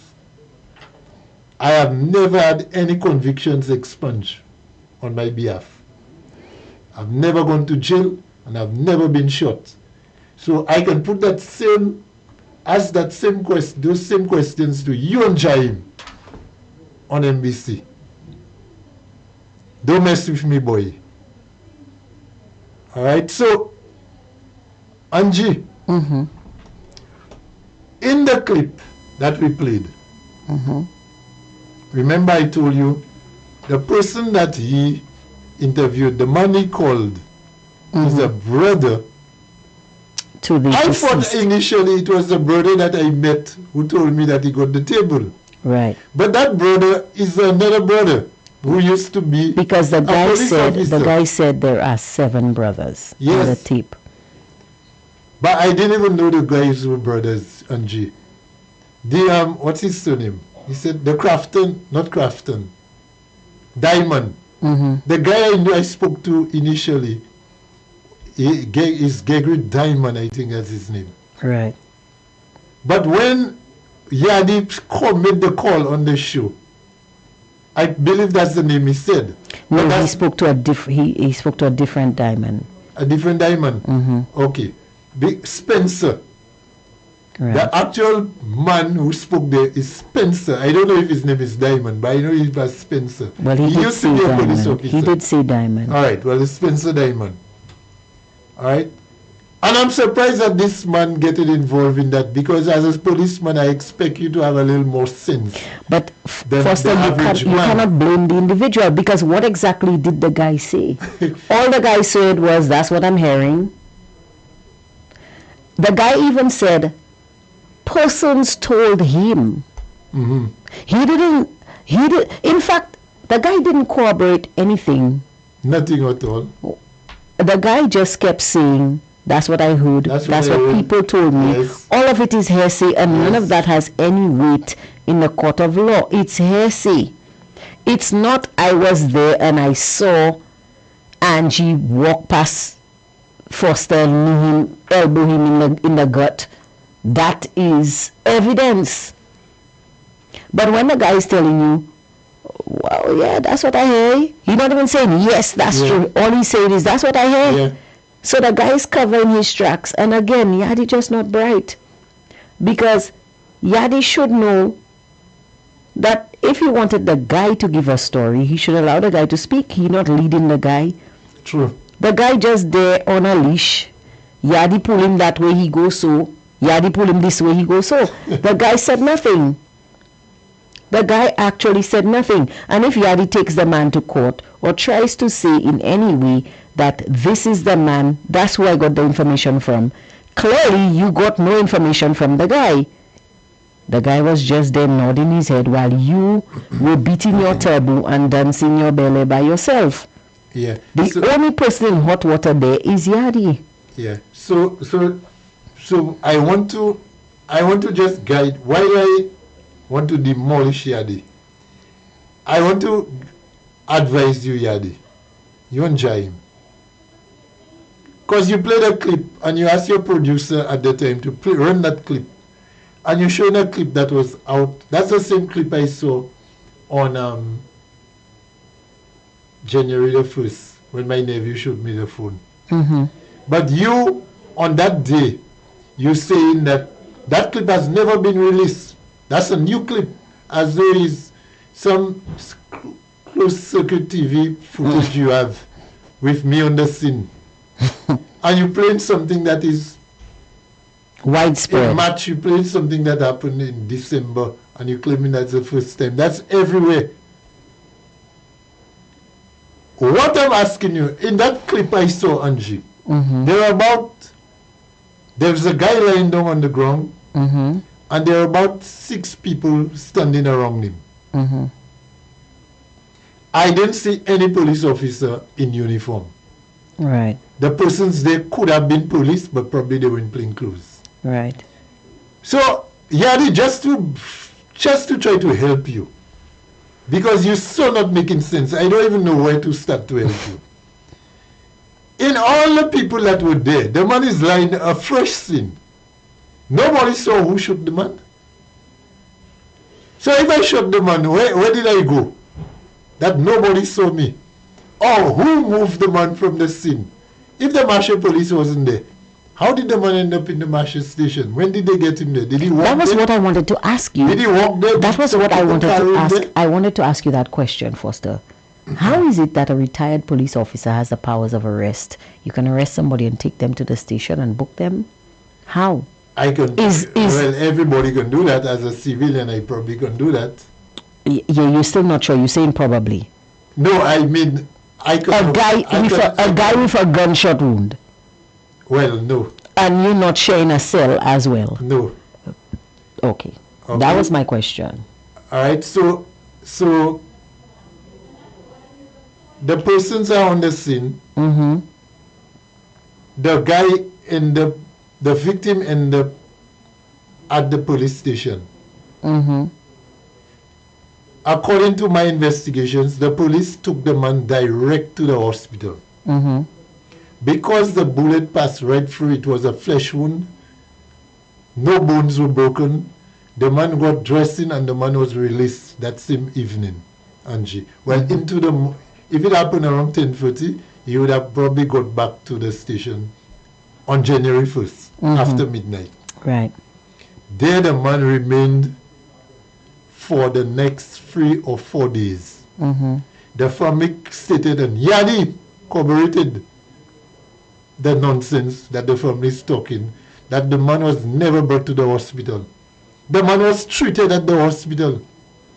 All of that is under the police files. That is under the police writing. Because he is... So did I tell them they treat the man? The person speaking to Yadi said he was told that his brother was at the hospital. I'm guessing this individual was under the impression that his brother was admitted at the hospital, because there's a difference between going to the accident and emergency and being admitted at the hospital. Right. I'm guessing the way the information is coming out, that the person who went to the hospital was under the impression that his brother was admitted at the hospital, as opposed to just taken to the hospital to see a doctor. So this must have simply been a lack of communication or miscommunication, where this person may have not gone to accident and emergency and may have gone to the reception area to, admittance to look for their brother. So and then being told, no, this person is not here. So how could the man be at the hospital, at the Marshall police station from that night? Spent 3 days there, and the family have never met him you made no inquiries at the Marshall police station. So why would I have brought the man at my home? Because the man was out of the sight for 3 or 4 days, I must have had him in a bunker under my house somewhere.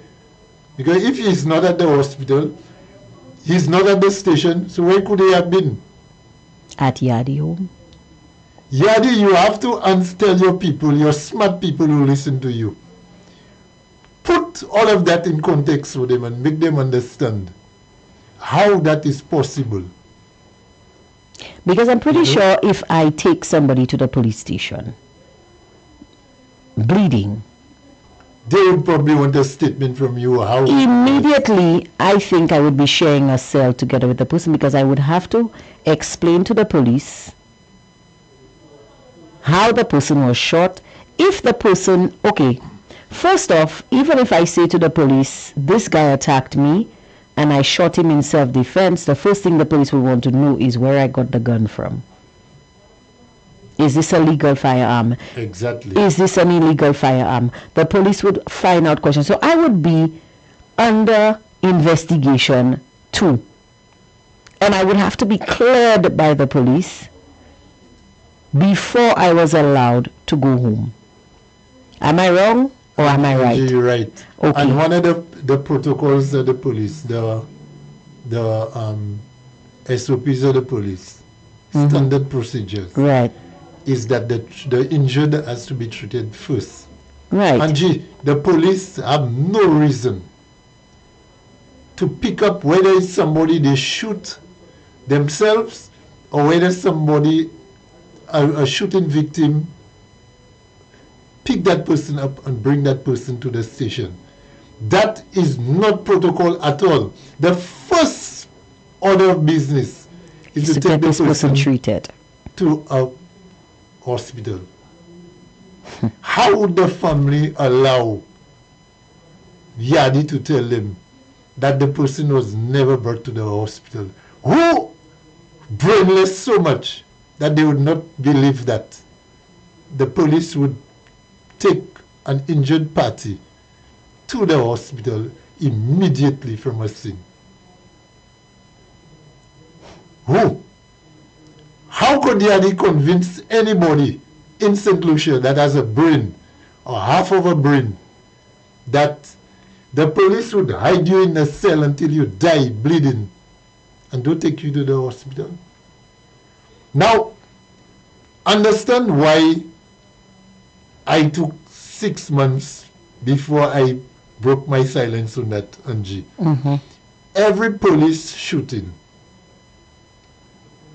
you know, it has to be followed up with an inquest. Yes.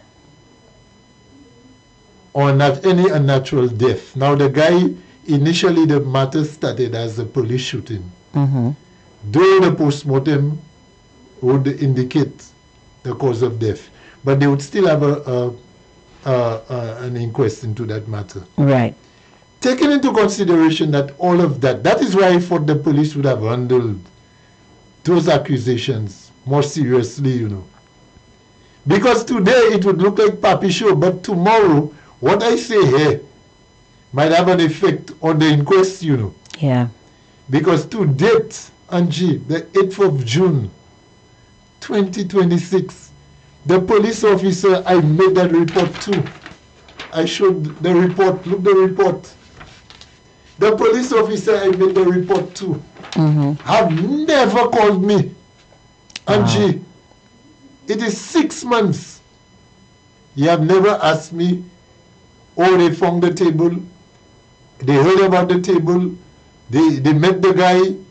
As a matter of fact, and this is for the family, you see, because of your participation in that nonsense, that witch hunt, I don't know who is paying you all or who's fueling you all to do what you all are doing. But let me tell you all something.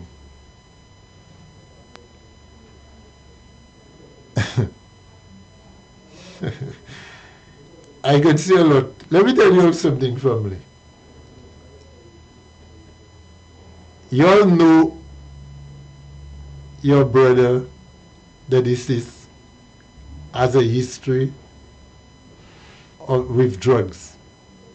The brother admitted that. He said that the man was on cocaine, the man was on crack. I didn't even know that. But now that I know who the guy was by feature, I know the man as a crackhead. That's how I know the guy. I see the guy as a crackhead on the Marshall Road. I didn't know he was your brother. I didn't know who was his family, but that's how I know the man. I didn't know he was the man, the Motley guy. He was the one they call him Motley. You know that. And you know the number of reports that the Marshall police have against that Motley guy who is your brother, Lucius Crafton. You want me to call out the offenses? You know that. The sister, you know that. Gregory Diamond, you know that. Spencer Diamond, you know that. You know your brother must have at least 10 matters, open matters at the Marshall police station. You know that, I know that, you know that. Alright? And I have the files. So, as I tell you that this is the first show, I will release a lot more. Yadi. And I'm waiting to hear a response from you. The line is still open. I'm giving you all the time. Don't come on your program and talk more nonsense tomorrow, because when I come back, I'm going to give you more blows. Alright? You have your opportunity now. Let's see who's telling the lies and who's telling the truth. Call me, 572-3473. Let's take a quick commercial break, and then we will be right back with more full disclosure. Stay tuned. Looking for a new way to enjoy your St. Lucia vacation? Book a tailor-made tour with Sea Breeze Adventures. Explore the island's untouched natural beauty as you visit hidden coves and beaches along the coastline with any one of our whole or half-day excursions. We offer a variety of adventure opportunities, including sport fishing, sunset cruises, island adventures, whale and dolphin watching, and water taxi service. To book, contact Captain Warren at telephone number 1758-713-3196. Seabreeze Adventures, not just a tour, but an adventure.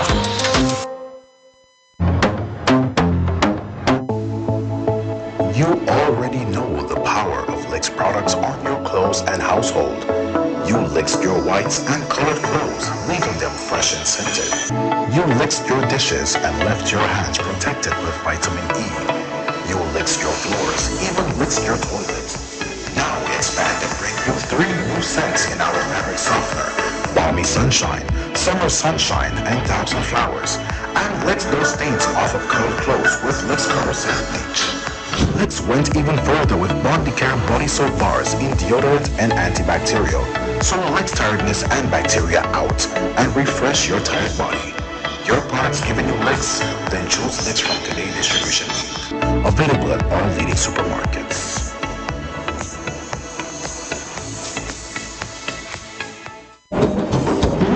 The summer heat with a relaxing glide down those over.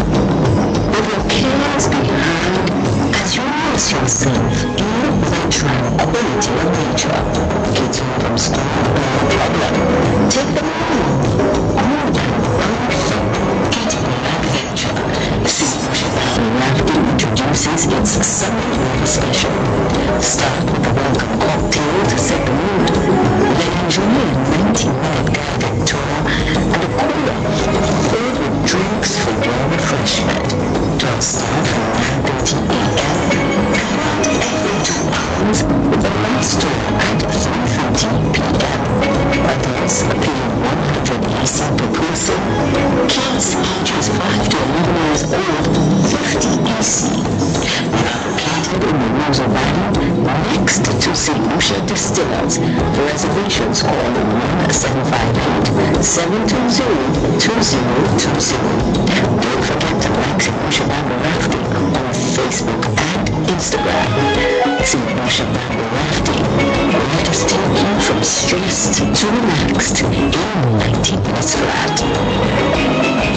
Pretty soon my land will be gone in the hands of Fire FM 107.7 presents Full Disclosure. A hard-hitting political program bringing you the facts on political issues. Hosted by Foster Chico every Monday from 4 to 7 p.m. on Fire FM 107.7. Call us at 758-572-3473. It's Full Disclosure this Monday and every Monday 4 to 7 p.m. with Foster Chico. Yes, it is Full Disclosure, and we're back here on Fire 107.7 FM and Mr. Chico. Let's turn our attention to the Facebook platform, because there are some people who really want to get their voices. They want to get in on this discussion. Somebody's saying here he is one of those careless ones. I think they're talking about Yadi. Somebody says, LOL Foster, do you think that the roosters, Yadi and this other guy, will come home to roost? Roosters are already roasted. Not even roast. The roosters will be roasted soon. Somebody says, Mr. Chico, tell your truth. Another says, a sister called me telling me that Officer Chico is the one that shot her brother. Somebody saying, Foster, if you are so powerful, the question is, why didn't you shoot Yadman dead as well? Especially after he said this kind of thing about you on live radio. Because Foster is not a killer. He's a policeman. The guy actually said, I killed the man. I shoot the man. Yeah, they have said that, you know. You go into the police and tell the police, I shoot a man that they shot. Somebody says he was not arrested because Richard is the controller of police and Richard is his buddy. Another says, say it again, Angie, he is not smart enough. Another says, true, my friend. Somebody else is saying, Foster, let that retract or make him pay. Foster, it's too late to retract. You need to make him pay. Another one says, Yadi is a coward. One day he called my name on his show. Seems to be his modus operandi, doesn't it, to call people's names on his show. But we're calling his name and he is not calling us back. Somebody says, well, the guy was in the North Hospital, but the talk show host went to the stadium in the South. Somebody saying, Angie, please let Mr. Chico explain himself, please and thanks. I think Chico did a very good job of explaining himself. I don't think I hinted the process even once. Guys, the phone lines are open, 572-3473. Even if the individuals who we are expecting to call don't call, doesn't mean that the listeners cannot call and air their views. But you know what, Foster? Somebody says Foster can't take legal action against Yadi and NBC. I think that person wants to say can. I think St. Lucians do not know their rights, Foster. Boy, they just don't know their rights because we are a die-nothing society. Yeah. The amount of people, that alone, man. Leave him for God. Yeah, leave him for God, except as if God doesn't have enough on his plate already. The amount of people up until earlier this week, I was speaking with a friend of mine about the incident that I'm involved in, the matter that I'm involved in. And my friend said to me, Gasa, honestly, I ain't see that going anywhere. What you should do, just take our money in that man's hands. And I said no. Because I did everything not. goes St. Lucians in money. Everything for them is money. Everything. Yeah, it's like we have no pride anymore. We have no pride anymore. That's why the politicians know, That's why they have fools like that. When a doctor has a studio, he has those kind of characters on it. With punty holes on the head. Is that what's on his head? But it's like we have no integrity anymore. We have no gum. We have no. It's just we're a wajma society, Foster. We're a wajma society. I'm so sorry to say that. I tell you, grease hands, yeah. Everybody is looking for grease hand. Truth is not truth anymore, No. Perception is now truth. Because, okay, a certain person made a video about a certain other individual. And this certain individual, the defendant, let's call him that, just to differentiate, instead of refuting the damning allegations made against him, he came out and said, he does not know the individual. I don't know the man. But that's not the question. We don't care if you know him or not. You see, St. Lucians, they know that St. Lucians will defend them for a fistful of dollars. So it doesn't matter what you say, and you can prove it. Once the money is right, once the price is right, Angie, it sells, So you're saying that St. Lucia has become an episode of The Price is Right? Oh, yes. Once the price is right, you can go on NBC and say the sky is green, or the sun will not rise tomorrow. Once you pay the people who are listening, who are tuned into NBC, they would believe you. You know what I believe? I believe you can stand in the middle of the hot sun and tell some St. Lucians, stand in the middle of the hot sun, outside with a camera on you and a mic in your hand, wearing a red shirt, and tell some individuals that it is snowing in St. Lucia and the weather is 30 degrees below zero. and you're wearing a red shirt, sleeveless shirt, you're sweating, and you're saying that, they'll believe you. Oh, yes. They will believe you. I think so. Yeah, but I tell you, it is not. Now, I'm a private person, Angie. Mm-hmm. And I can go about knowing that's not true and just leave that alone, leave them to God, you know. Yeah. I'm not bound to take on those fools. But the implications for your family. You know.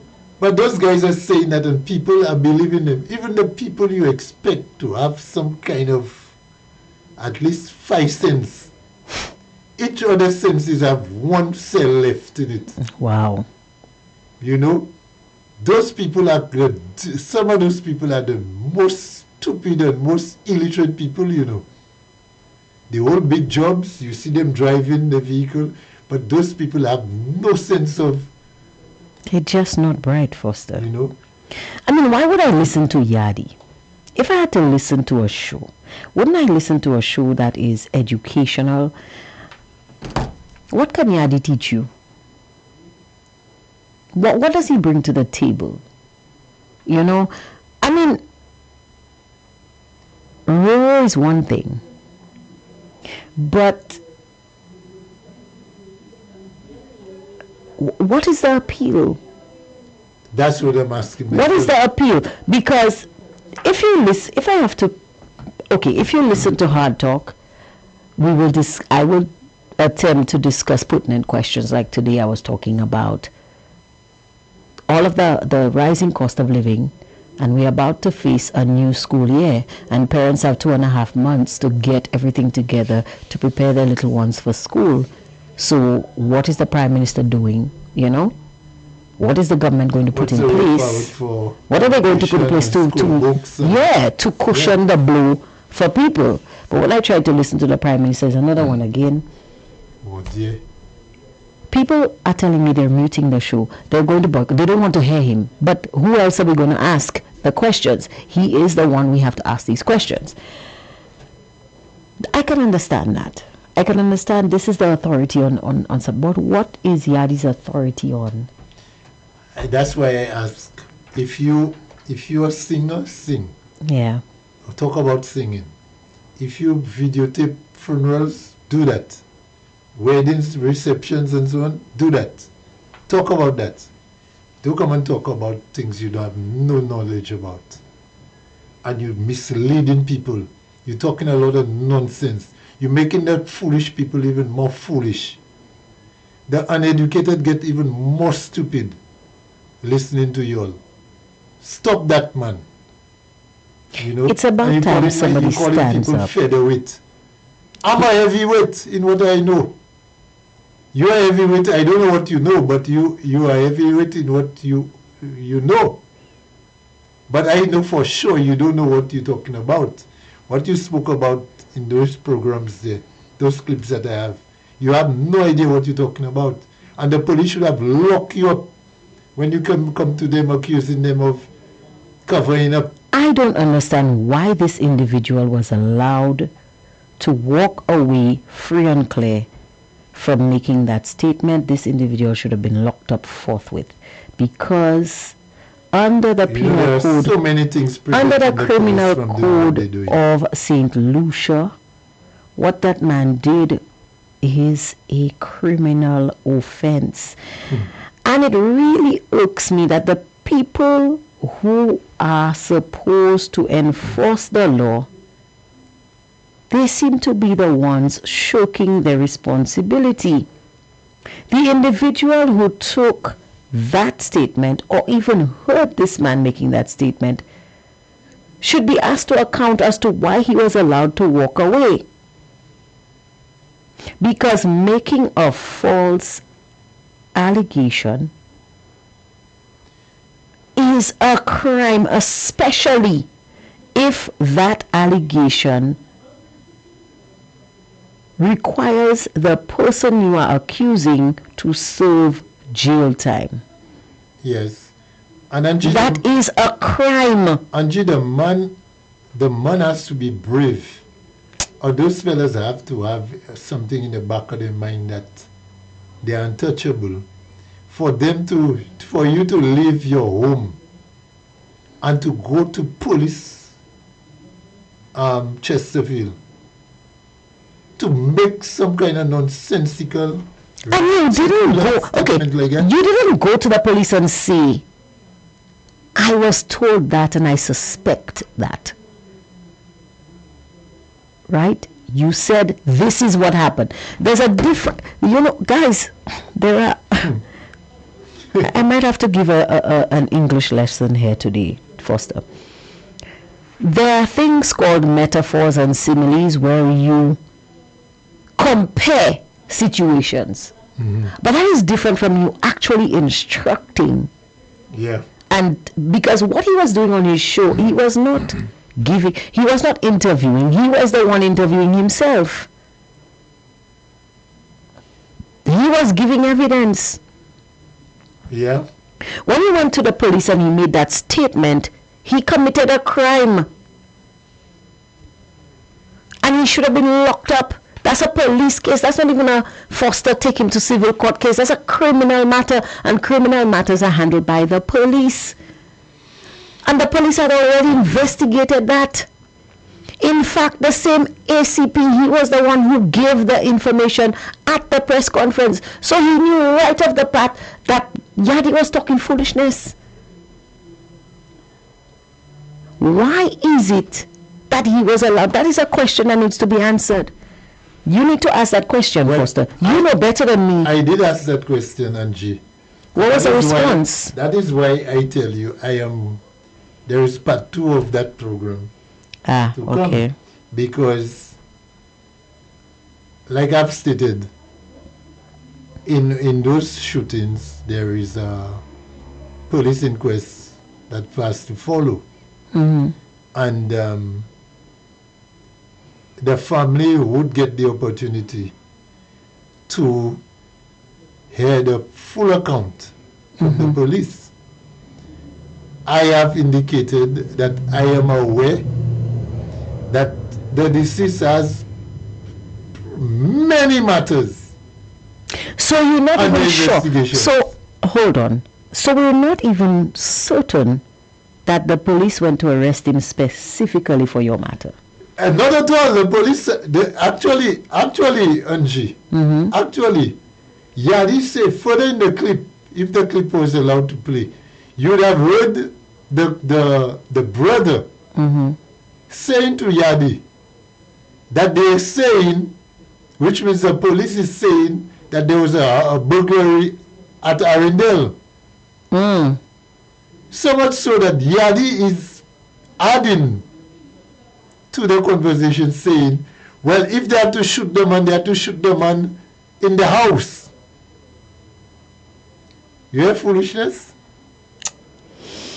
But the police got a report that evening. That's why they went in pursuit of the person. I don't know whether it was they knew it was him or they knew it was just a burglar. They got the report that it was a burglar. But the police had reasons to go in pursuit on a report. Okay. It just happened to be that guy.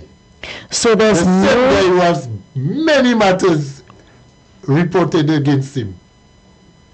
So the family now is quite aware of the man's history. The brother who spoke there was a policeman, know the man. Know the man's history. In fact, he was the one who said the man was a drug addict. Yeah, he had been using crack cocaine all of his life. He said it, not me. You all know the man's habit. The man have many burglaries. Let me tell you, Angie. There was a particular guy in Marshall. Right. That told me that guy stole his gas tank, his gas cylinder. Out of his house? From his house. He had been to the police station on countless years before, you know. Yeah. That the guy's shooting. Wow. Wow. So I know that those, I tell you, on the follow-up shows, if the family push my buttons, according to Philip Pierre, if they get me fixed. Yes. If you get me fixed, I'm going to come there and I'm going to call out names, you know. Yadi, I'm going to call out, open your files. You and Jaime, I'm going to open your files, and I'm opening the deceased files, you know.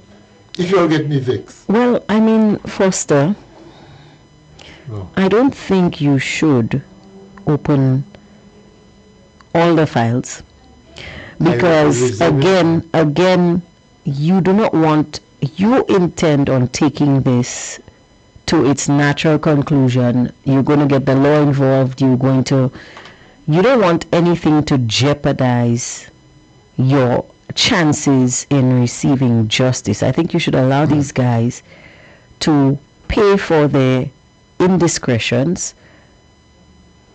letting the law handle this, because this is ridiculous. And I really think somebody should answer the question, and that is for the police. I think that unless if management maybe of NBC have to be taught, have to be pay. They need to choose for them to get rid of those two clowns. But because they have several lawsuits on their head.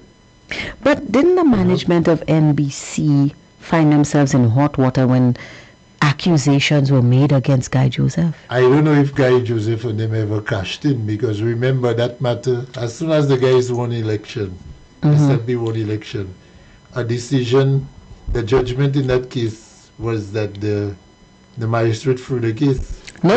Appealed. He appealed and he won the appeal, yeah. When the guys were already decided to settle before the election, you know.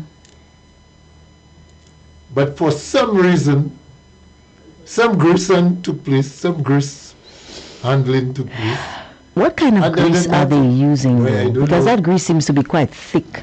I think that's automotive grease. I think so. Black grease yeah. that they put in the wheels. I think so. That's not any light Vaseline. Let me tell you. So that system has too much greasing going on, Angie. Yeah. And that is what I'm fighting.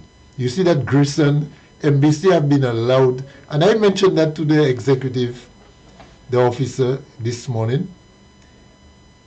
A lot of what NBC is saying and what Yadi and Jaime have been saying on NBC amounts to criminal behavior, criminality.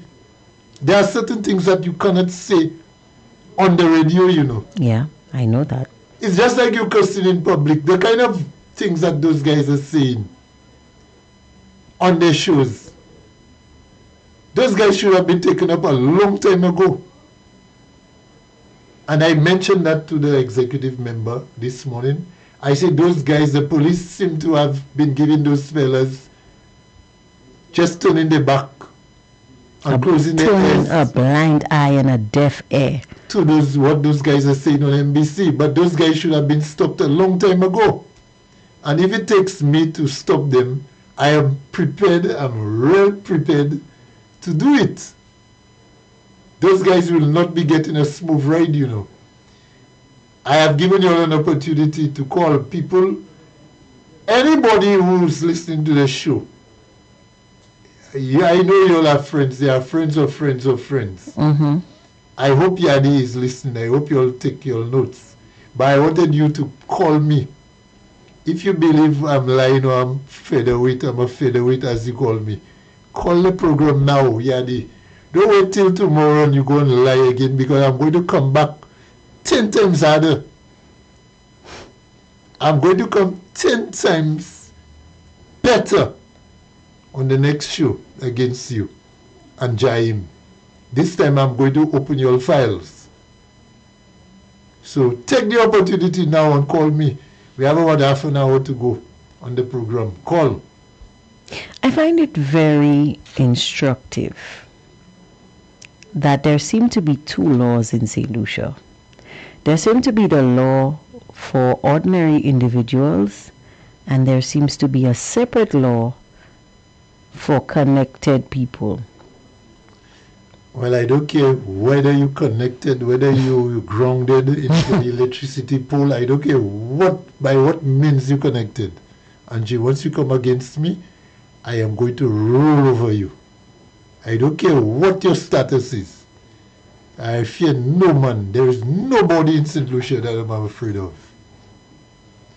All right. So those two fellas on NBC there are plastic soldiers to me. None of them have been on a high tension wire. Those guys don't know the warfare. You're always telling people you don't have wit, you don't have wit, you don't have wit. Like it's you that have wit. I know the wit you have. You have so much weight. A policeman, one policeman could have lifted you over the tree of a vehicle and throw you like a kosher mao after he shot. Well, I mean, technically, Foster, if you stand on a scale, and Yadi stands on a scale, if you stand on a scale, if you stand on a scale, the scale will give a number. If Yadi stands on a scale, the scale will say, error, one person at a time, please. So, I mean, double my weight. No, triple. Because you did try twice my weight, you believe you are heavyweight and I'm a featherweight. Are you making a big mistake, my brother? So, people, that is the truth, the whole truth, and nothing but the truth. You see the account I gave there? I gave you an account from the 1st of December, election morning, to me visiting the police headquarters this morning. Everything in between is exactly as I stated it. Has the inquest into this matter been completed? No, the inquest, no. Okay. Because I guess that's why the police have not gone, well, they've not taken the matter. Maybe that's why the individual was allowed to walk. I'm assuming, because I'm trying to figure out what could cause this to happen in the first place. I don't get it. I don't get it. What could have exactly, Angie, what could have been the motive behind Yadi saying that I shot the guy? Maybe Yadi, simply dirtying your name, tarnishing your reputation. What could have been your motive? I know you all don't trust me what I have been saying, because I gave you all a warning.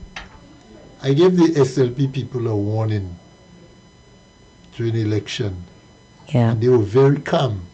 I was serious. I warned you all, do not mess with us. Some of you all attempted it. Some even got away, but I was not around. I don't know if that's what the inspiration you'll have. That's what gives you all the energy to mention my name. I guess they want to see if you can still arrest people, Foster. No, worse than that. Worse than that. I'm putting it mildly. All right. So, y'all are testing, y'all want something. But I tell you all, y'all don't have to go very far, you know. Y'all don't have to go very far. Don't make up any story. All right? Let us deal with facts. Yeah. You know? Let us deal with facts. Let the truth set you free. Because I am prepared to take you all on any day, any time of the day or night. I've given you all the opportunity. We started just after 5. It is it's going up to 8. You all have not called. One of the two of you all tell me and I have been able to debunk everything you said on that clip in one show. But there are some things that I'm holding back because the family, I've never had any word with the brother who gave me the table. I see him every day. I even saw him, I didn't see him today. I saw him yesterday, Sunday. I've been seeing that guy regular. I have not said a word to him, although we have been good in terms of speaking terms. I was speaking to him well before that incident. I have not deliberately not spoken to him at all, just for the family not to say that I am intimidating them or anything like that. I have just stayed away. When I see him, I pass him like I didn't see him. Right. All right. If any of the family members decide tomorrow that they're going to raise that issue again, the next time I come on that program, I am going to bring the files of the deceased brother. I'm going to open the files, and his files are not the only ones I'm going to open. I'm going to open other people's files. Foster, did you get a new appointment that I don't know about? Are you now the Minister of Files? Well, you see, there are people that say they have files also. But I'm just letting them know on that same program. I'm just letting them know that I can get files. And I'm sure I can get, I don't have to pay for him. I don't have to pay for my files. I can get the files without paying for them. And I can get more than him.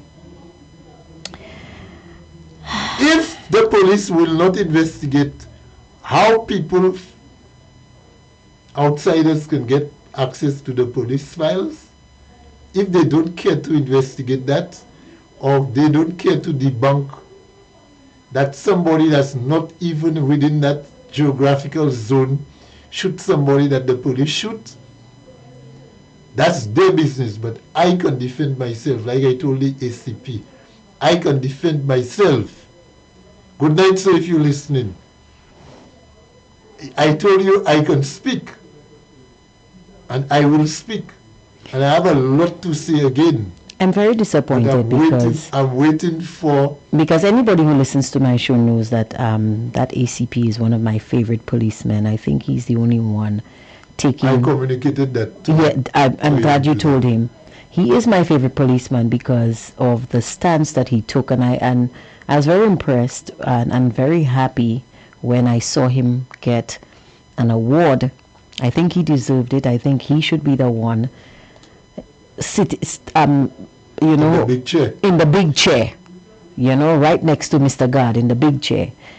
But I'm very disappointed that he would let an opportunity like this pass him by. No, the opportunity is still but maybe he has other plans that we don't know about. So I'm holding out some hope. The opportunity is still there, Angie. It depends on what the NBC crew decides to do. Yeah. Thereafter. I'm not seeking any apology from you. I'm too old for that.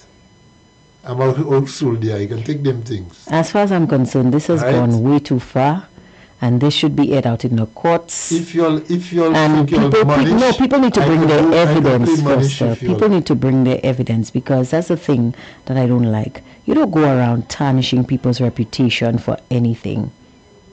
So many times people have come up to me and said, X, Y, and Z is the case. And I would say, okay, for sure. I know you said it. I know it's said. Other people are saying, but where is the proof? Where is the proof that this is happening?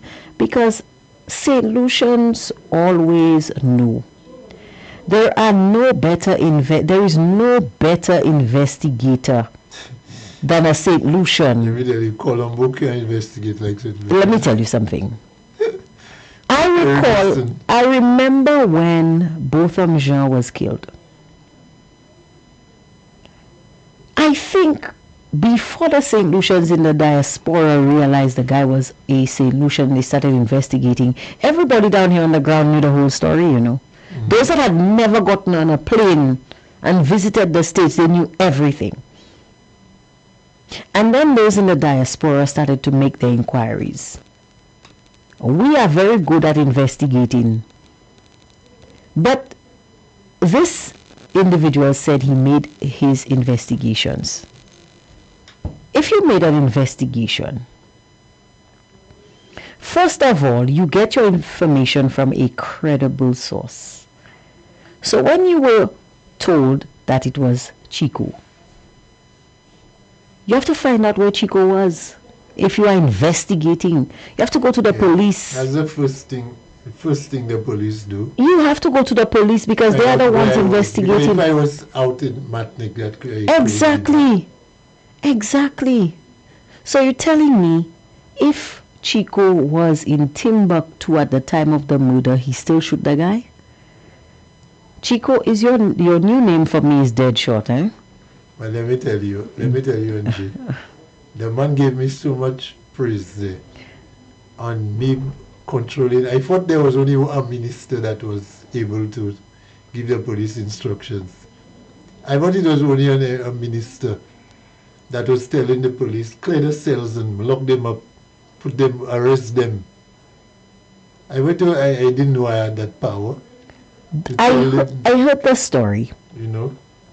And I dismissed it immediately. And let me tell you what made me dismiss it. And I never even called you to find out anything because immediately when I heard the guy was in police custody, I say, that cannot be. That cannot be. That doesn't make sense. And immediately, that's not plausible. I mean, there's a modicum of common sense that has to be applied when people say people say so many things. Common sense not common, you know. I know that. People with no common, especially if you take crack. If you take crack or you take cocaine and you drink white rum, common sense is out of the window, you know. These days in Senusha, I don't think you even have to go that far. Some people don't have the sense they were born with. So, but the guy promised, Yadi promised the guy, Yadi, I must have said your name about 50 times. So you know you're the one I'm speaking about. Yadi promised the family full disclosure on that matter. And he will not stop. He even said a certain police officer escaped with murder already, and I am not getting away with it too. A certain police officer escaped with murder. Yes. Who is that police officer? Does he have any evidence? Who was murdered? He said the guy's name. When did the murder take place? The police officer was involved in a police shooting. What were the circumstances surrounding that shooting? And Yadi said the guy's name, and he said the man escaped with murder, that I am not escaping. Yadi, it's in the clip, you know. You didn't have to delete that one.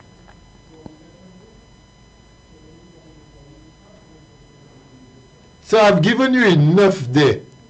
And your time running out and you ain't calling. Again. But let me tell you, I'm listening. I never listen to your show, but I'm listening for you tomorrow. I don't want anybody to tell me before. I only go to your show, research your show when I am told that you mentioned my name or my family's name. But tomorrow I'm listening to you. And if you see you mention my name again, there will be a full disclosure again this week. I'm not waiting for Monday, and I'm opening your files.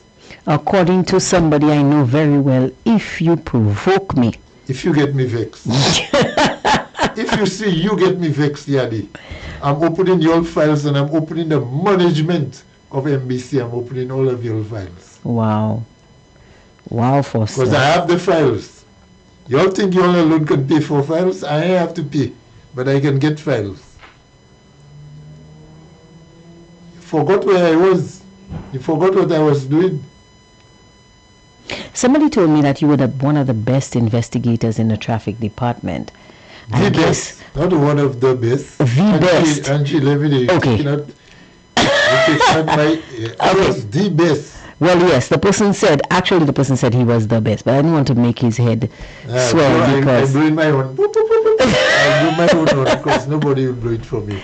Right, you're clapping for yourself because nobody's clapping for you. I agree with you. They said nobody, and that was said by a former Minister of Justice, that you should be lending your expertise to the traffic department because there was no better investigator than you. But it seems, Foster, that traffic is not the only area in which you excel at investigating. Angie, Yadi, you see I'm a featherweight. I work drug squad already, you know, Yadi. That's why I know a lot of things. Alright? So that's why I tell you, don't mess with me. I work drug unit, I work SSU, I work traffic, I work beat and patrol. Where else I worked? Those 4 areas I worked. And I work community relations branch. Alright? 5 departments I work. I did a lot of drug cases. I never lost one. I did a lot of training. Most of the training I have done, a lot of police officers have not done it. Don't mess with me, boy. You can call that featherweight training. Alright? That's another that training you will never get. That's another you will be thing. born again, you will not get that training. That's another thing I was told, that you were one of the most well-trained officers on the force. Yadi should have done his homework. The man never went to school. He lived a book. Foster, do you have any evidence to back up let me that tell you claim? that. If you can talk your madness, I can talk madness too, you know. Foster, we don't speak madness on Fire FM. Do you have just for Yadi's any sake, I have evidence? some madness. Do you have any evidence to back up your claim? The people that you are entertaining in the morning, let them tell you, don't mess with me, boy. You don't know. I tell you, I have your files. You don't know. You don't know me. All right. And Jai, your files, I will open them too. Don't mess with me, boy. The 2 of you are 2 paperweights. You're not even featherweights.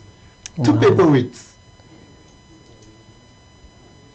I saw you walk across Yadi. I saw you walk across Constitution Park, walking across to slap, ring the bell or it was Norbert. And let me tell you something. Norbert. That day there were persons there who will put you down clean. Because in the full view of the police allowed you. The police allowed you to do that. And they would have made an example of you. You want to make an example of people, the crowd would have made an example of you, Yadi, that day, once and for all. I also saw him walk across Constitution Park and come and get in Leonard Spider Montoot's face as well. The guy does that, you know, apart from pelting bottles and breaking bottles in stores. The man does that. And the police go to him and they just leave him alone. Because everybody is afraid of the yard fowl. But let me tell you, I don't even eat yard fowls again. There was a time when yard fowls were so scarce. I don't even waste my time eating that anymore. But I'll make an example. You'll make a pilau. Yeah, I'll make a pilau out of you, boy. Behave yourself. It's very sad. It's very sad because it's almost as if I foresaw this, and that was back in when he first started the show, between 2016 and 2021, when I had no intentions of getting into media at all.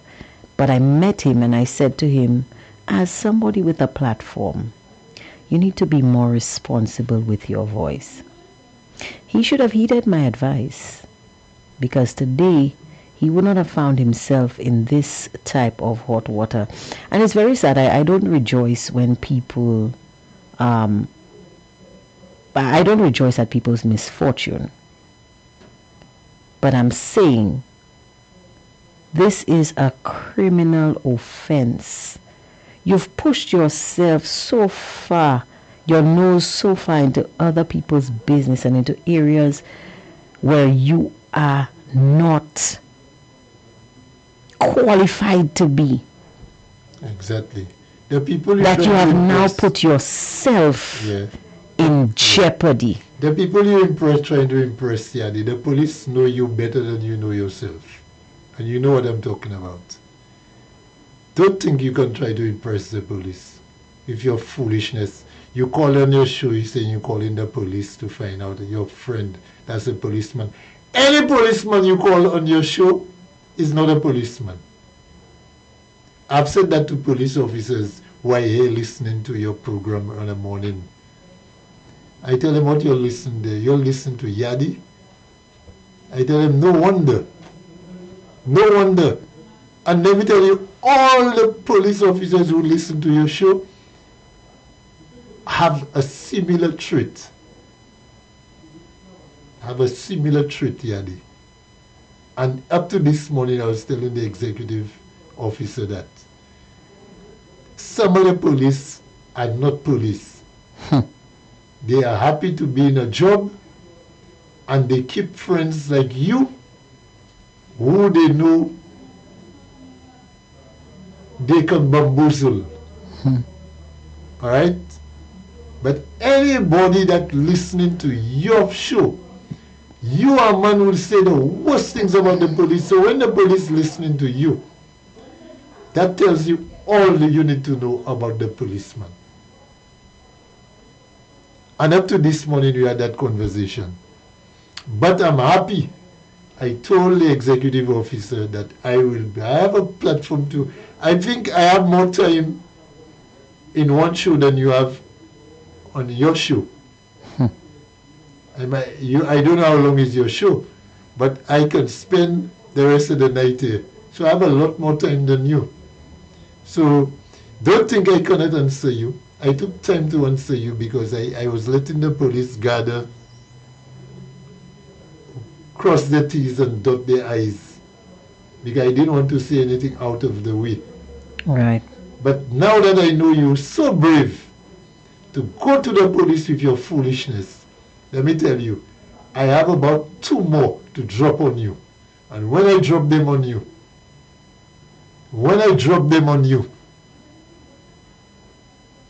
you'll be finished. Alright? So, I gave you the opportunity to call. You didn't call. You didn't want to take me on. So, we're wrapping up in the next 5 minutes. Yeah. So, you didn't want to call. But bet your dollar I'll be listening. I'll be tuned in. And what I kept back, I am going to release it I'm going to release your records. If you get me vexed, you and Jaim and the others, I'm going to drop your record. And for the family in closing, let me tell you something.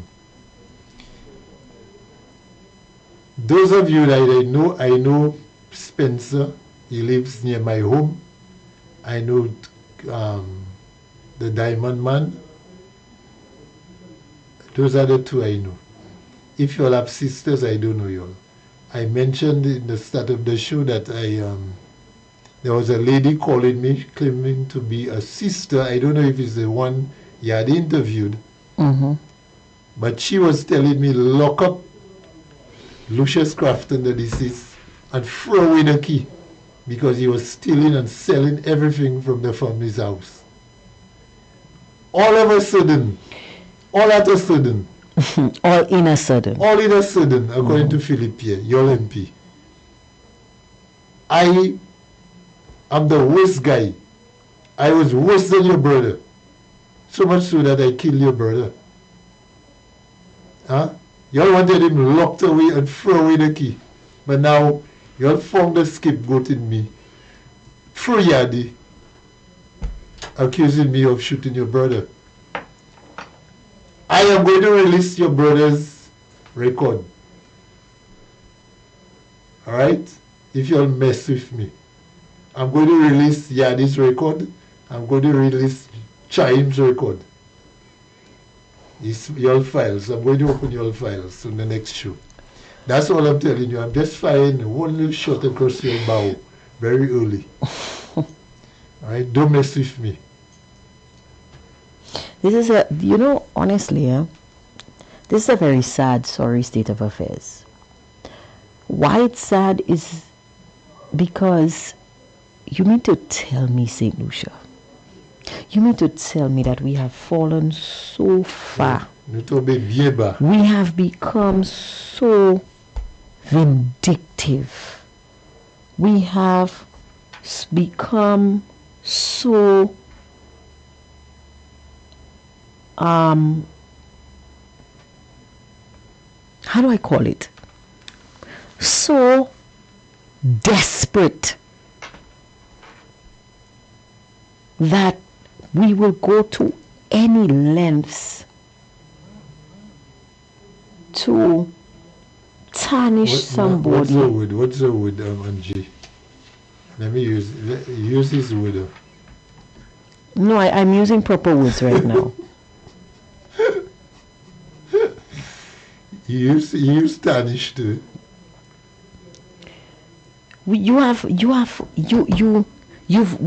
willing to go so far. So low, man. And so stoop so low to discredit somebody simply for cheap political theatrics. Yeah. Am I the only one who recognizes how sad and sorry that is? Boy, Angie, when I tell you, I felt so disappointed. I have been feeling so disappointed over the last 5 months, 6 months when that episode started. Mm-hmm. But Yadi, I must let you know. You and the family, I must let you all know. MBC people, I must let you all know. You see my family? We ain't perfect. But my mother and father taught us one thing. You see our name?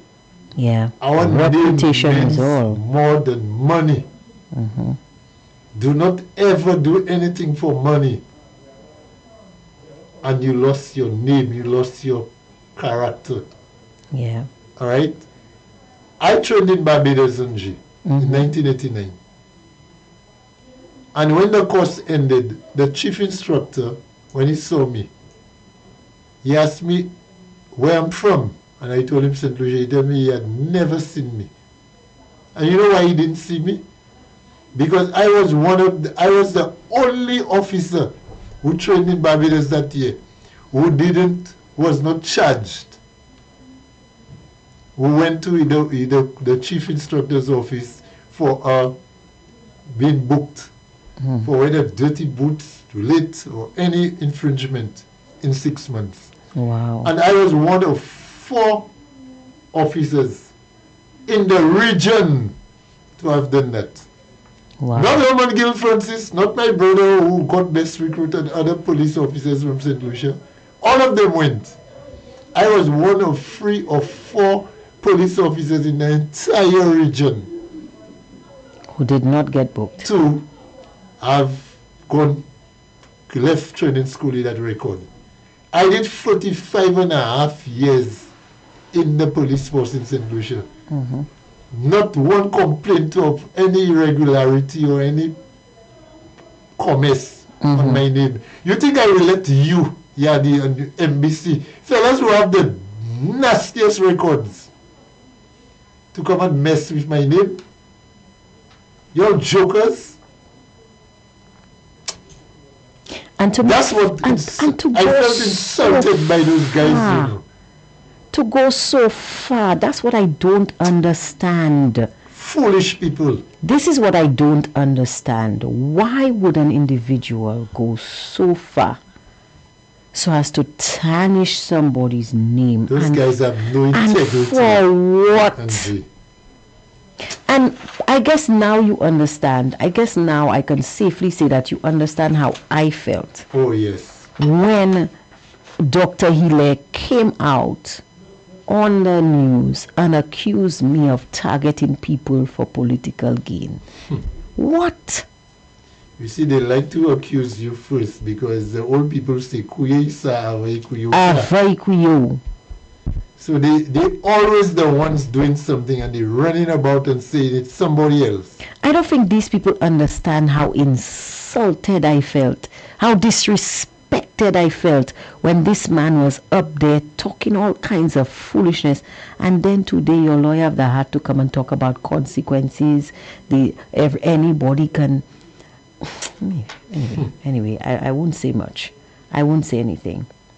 and ask for mediation? Angie, well, I tell you, I look like a zombie? You see, those guys are used to getting away with. And let me tell you, people blaming the system, people blaming, let me tell you. I don't blame the system, I blame the people. The court has a responsibility to play. What I'm hearing are happening in certain cases and matters are being called and people are not coming, and they're not coming free for judgments, they're not coming. Let me tell you, the court has to be an unbiased court, you know. The court has to be an unbiased court. Somebody just sent a message that said Foster is one of 9 brothers and none of them have ever been arrested or have any infringement with the law. Is that correct, Foster? Can you corroborate that? 100% correct. My mother and father live their full life. And my mother always say, she don't know where the police station is, she don't know where the courthouse is. She tell us don't look for no trouble for her. And my mother and father died and they never had to go in a courthouse, pay bill for anybody, go and answer anybody, go and see anybody in any police station. Yadi, I want you to say the same thing. Well, the only thing I know, my mom said to us, she's sending us to school to learn to become men and women of tomorrow. She said, if you end up in a fight and you defend yourself and the police arrest you, you can call me. Oh, somebody says, the person says they're your sister. Okay, good evening to you, Foster's sister. My mom said, if you end up in a fight with somebody, somebody hit you, you defend yourself, you were fighting, and the police pick you up. Okay, she can forgive you for that. You can call home. But if you go and put yourself in any kind of criminality, if you deliberately involve yourself, deliberately or otherwise, because you know old people used to tell you, kiss out if, what were you doing there in the first place? Yes. You had no business being there in the first place. Yes, you look for your thing because you had no business being there in the first place. She said, if you find yourself in police custody for stealing, for rape, for drugs, for guns, for any offense that you went and looked for yourself, the day the police put hands on you, forget you have a family. Not that you have a murder. Forget the phone number, forget that you are on your own.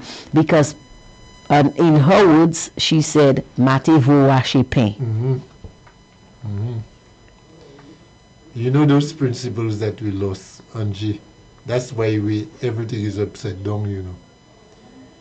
What our parents, the old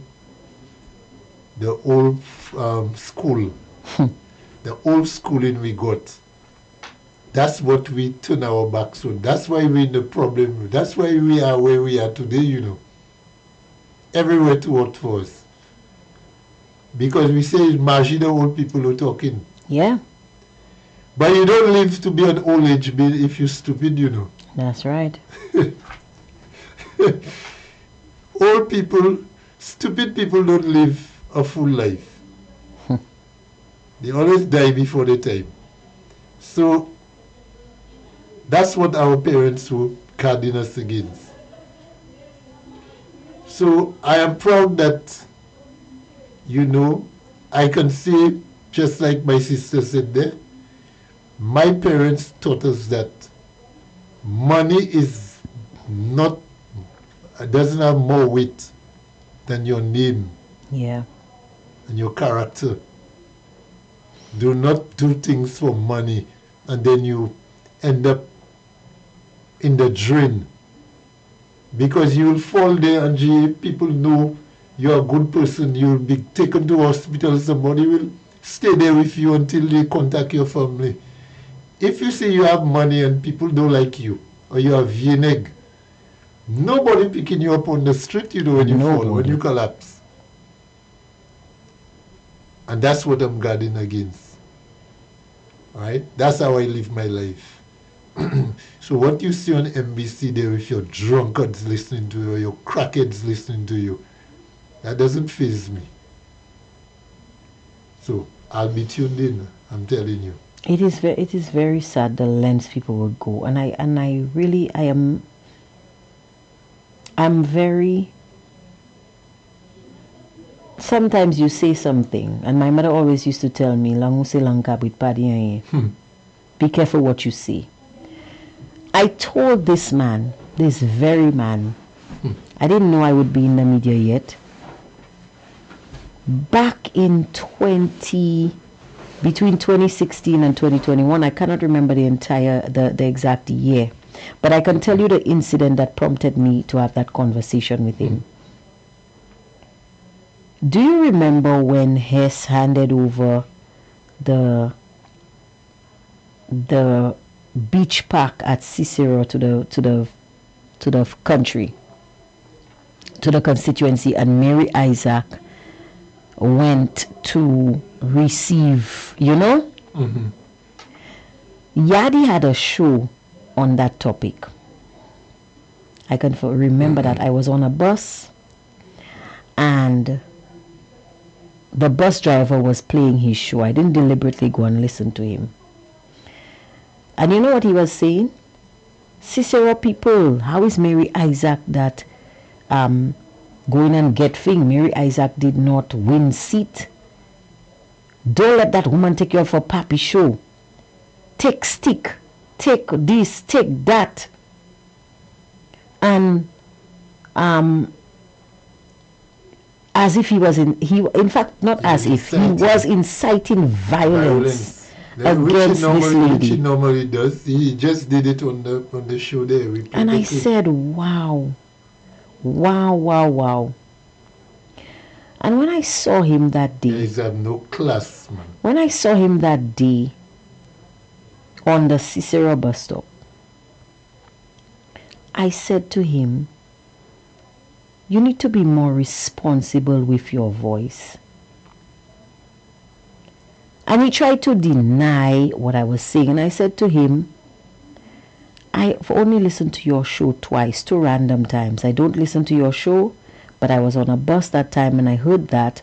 And there was a second incident that I told him about. Mm-hmm. I don't remember right now. And then he said he was not inciting violence. He was trying to advocate for change. And I said to him, but that's not how you advocate for change. He said to me, where have you ever heard change happen without violence in the world? And I said to him, but he just said he was inciting violence. Yeah. And I said to him, have you ever heard of Mahatma Gandhi? Gandhi changed India without violence. And the individual who he was speaking with or having the drink with said to him, she's right. Gandhi changed India without violence.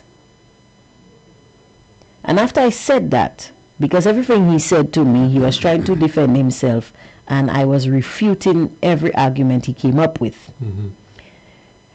He said to me, but who are you to tell me that? You're not nobody. I am internationally known.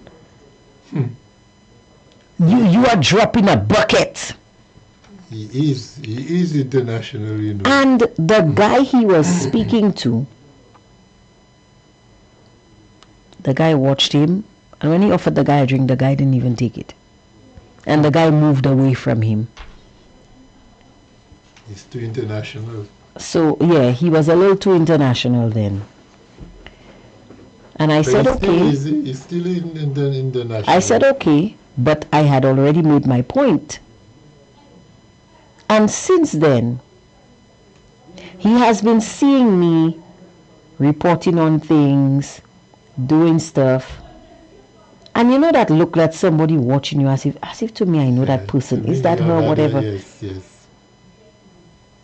And I have never had any other conversation with him. I've never had any interaction with him. He has attempted on several occasions to come around and, maybe to start a conversation. I don't know, because I've never given him the time of day. He may not be certain that I am the person that had that conversation with him all those years ago. Mm-hmm.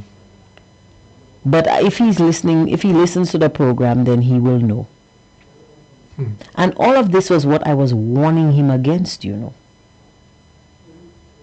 because I felt what he was saying was so egregious. You're inciting violence against this poor woman simply for doing her job.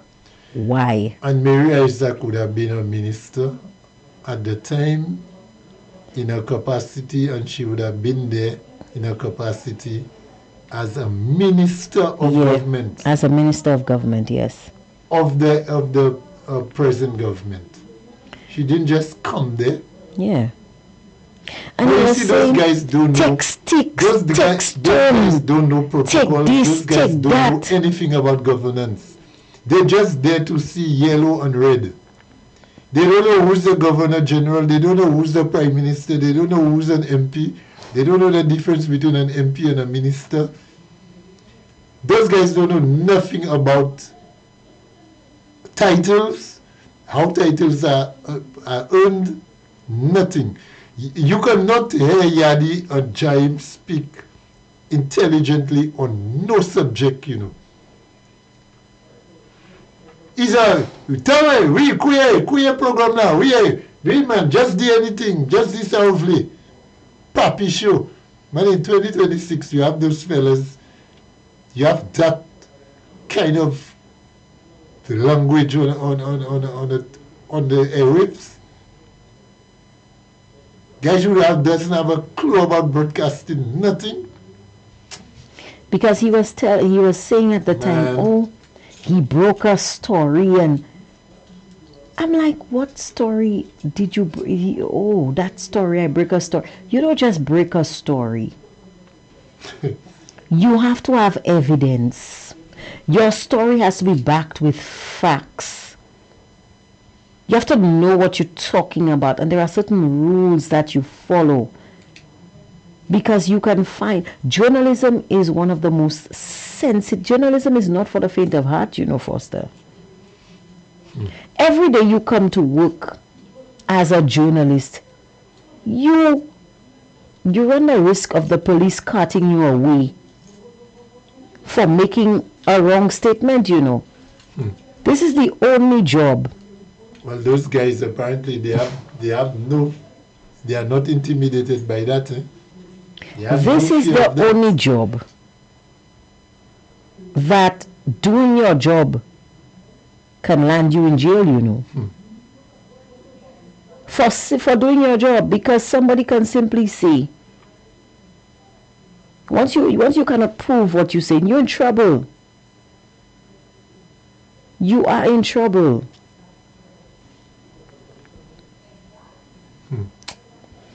And I mean, it's sad. It's sad because, but let me tell you, the guy is arrogant enough for all of us.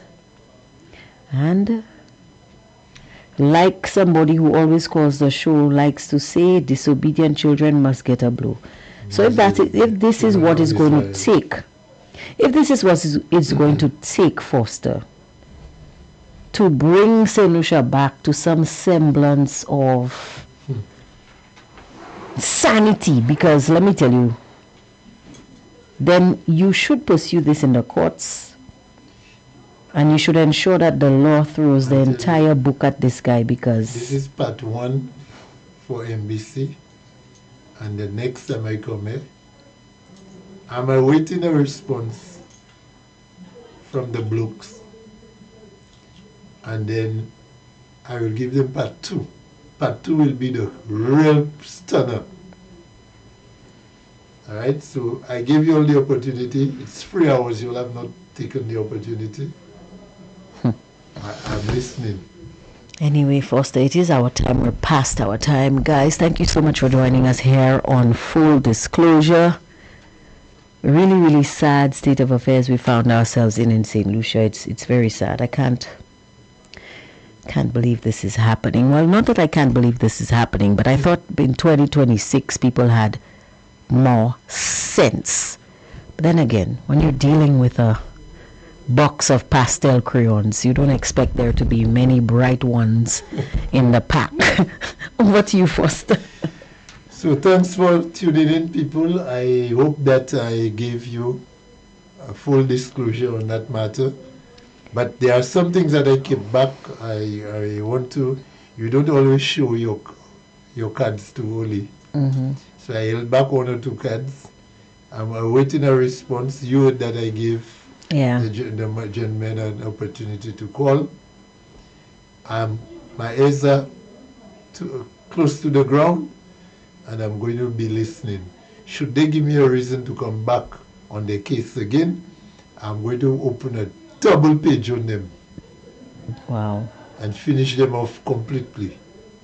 So thanks for tuning in. Until next time, goodbye, good night. Bye-bye.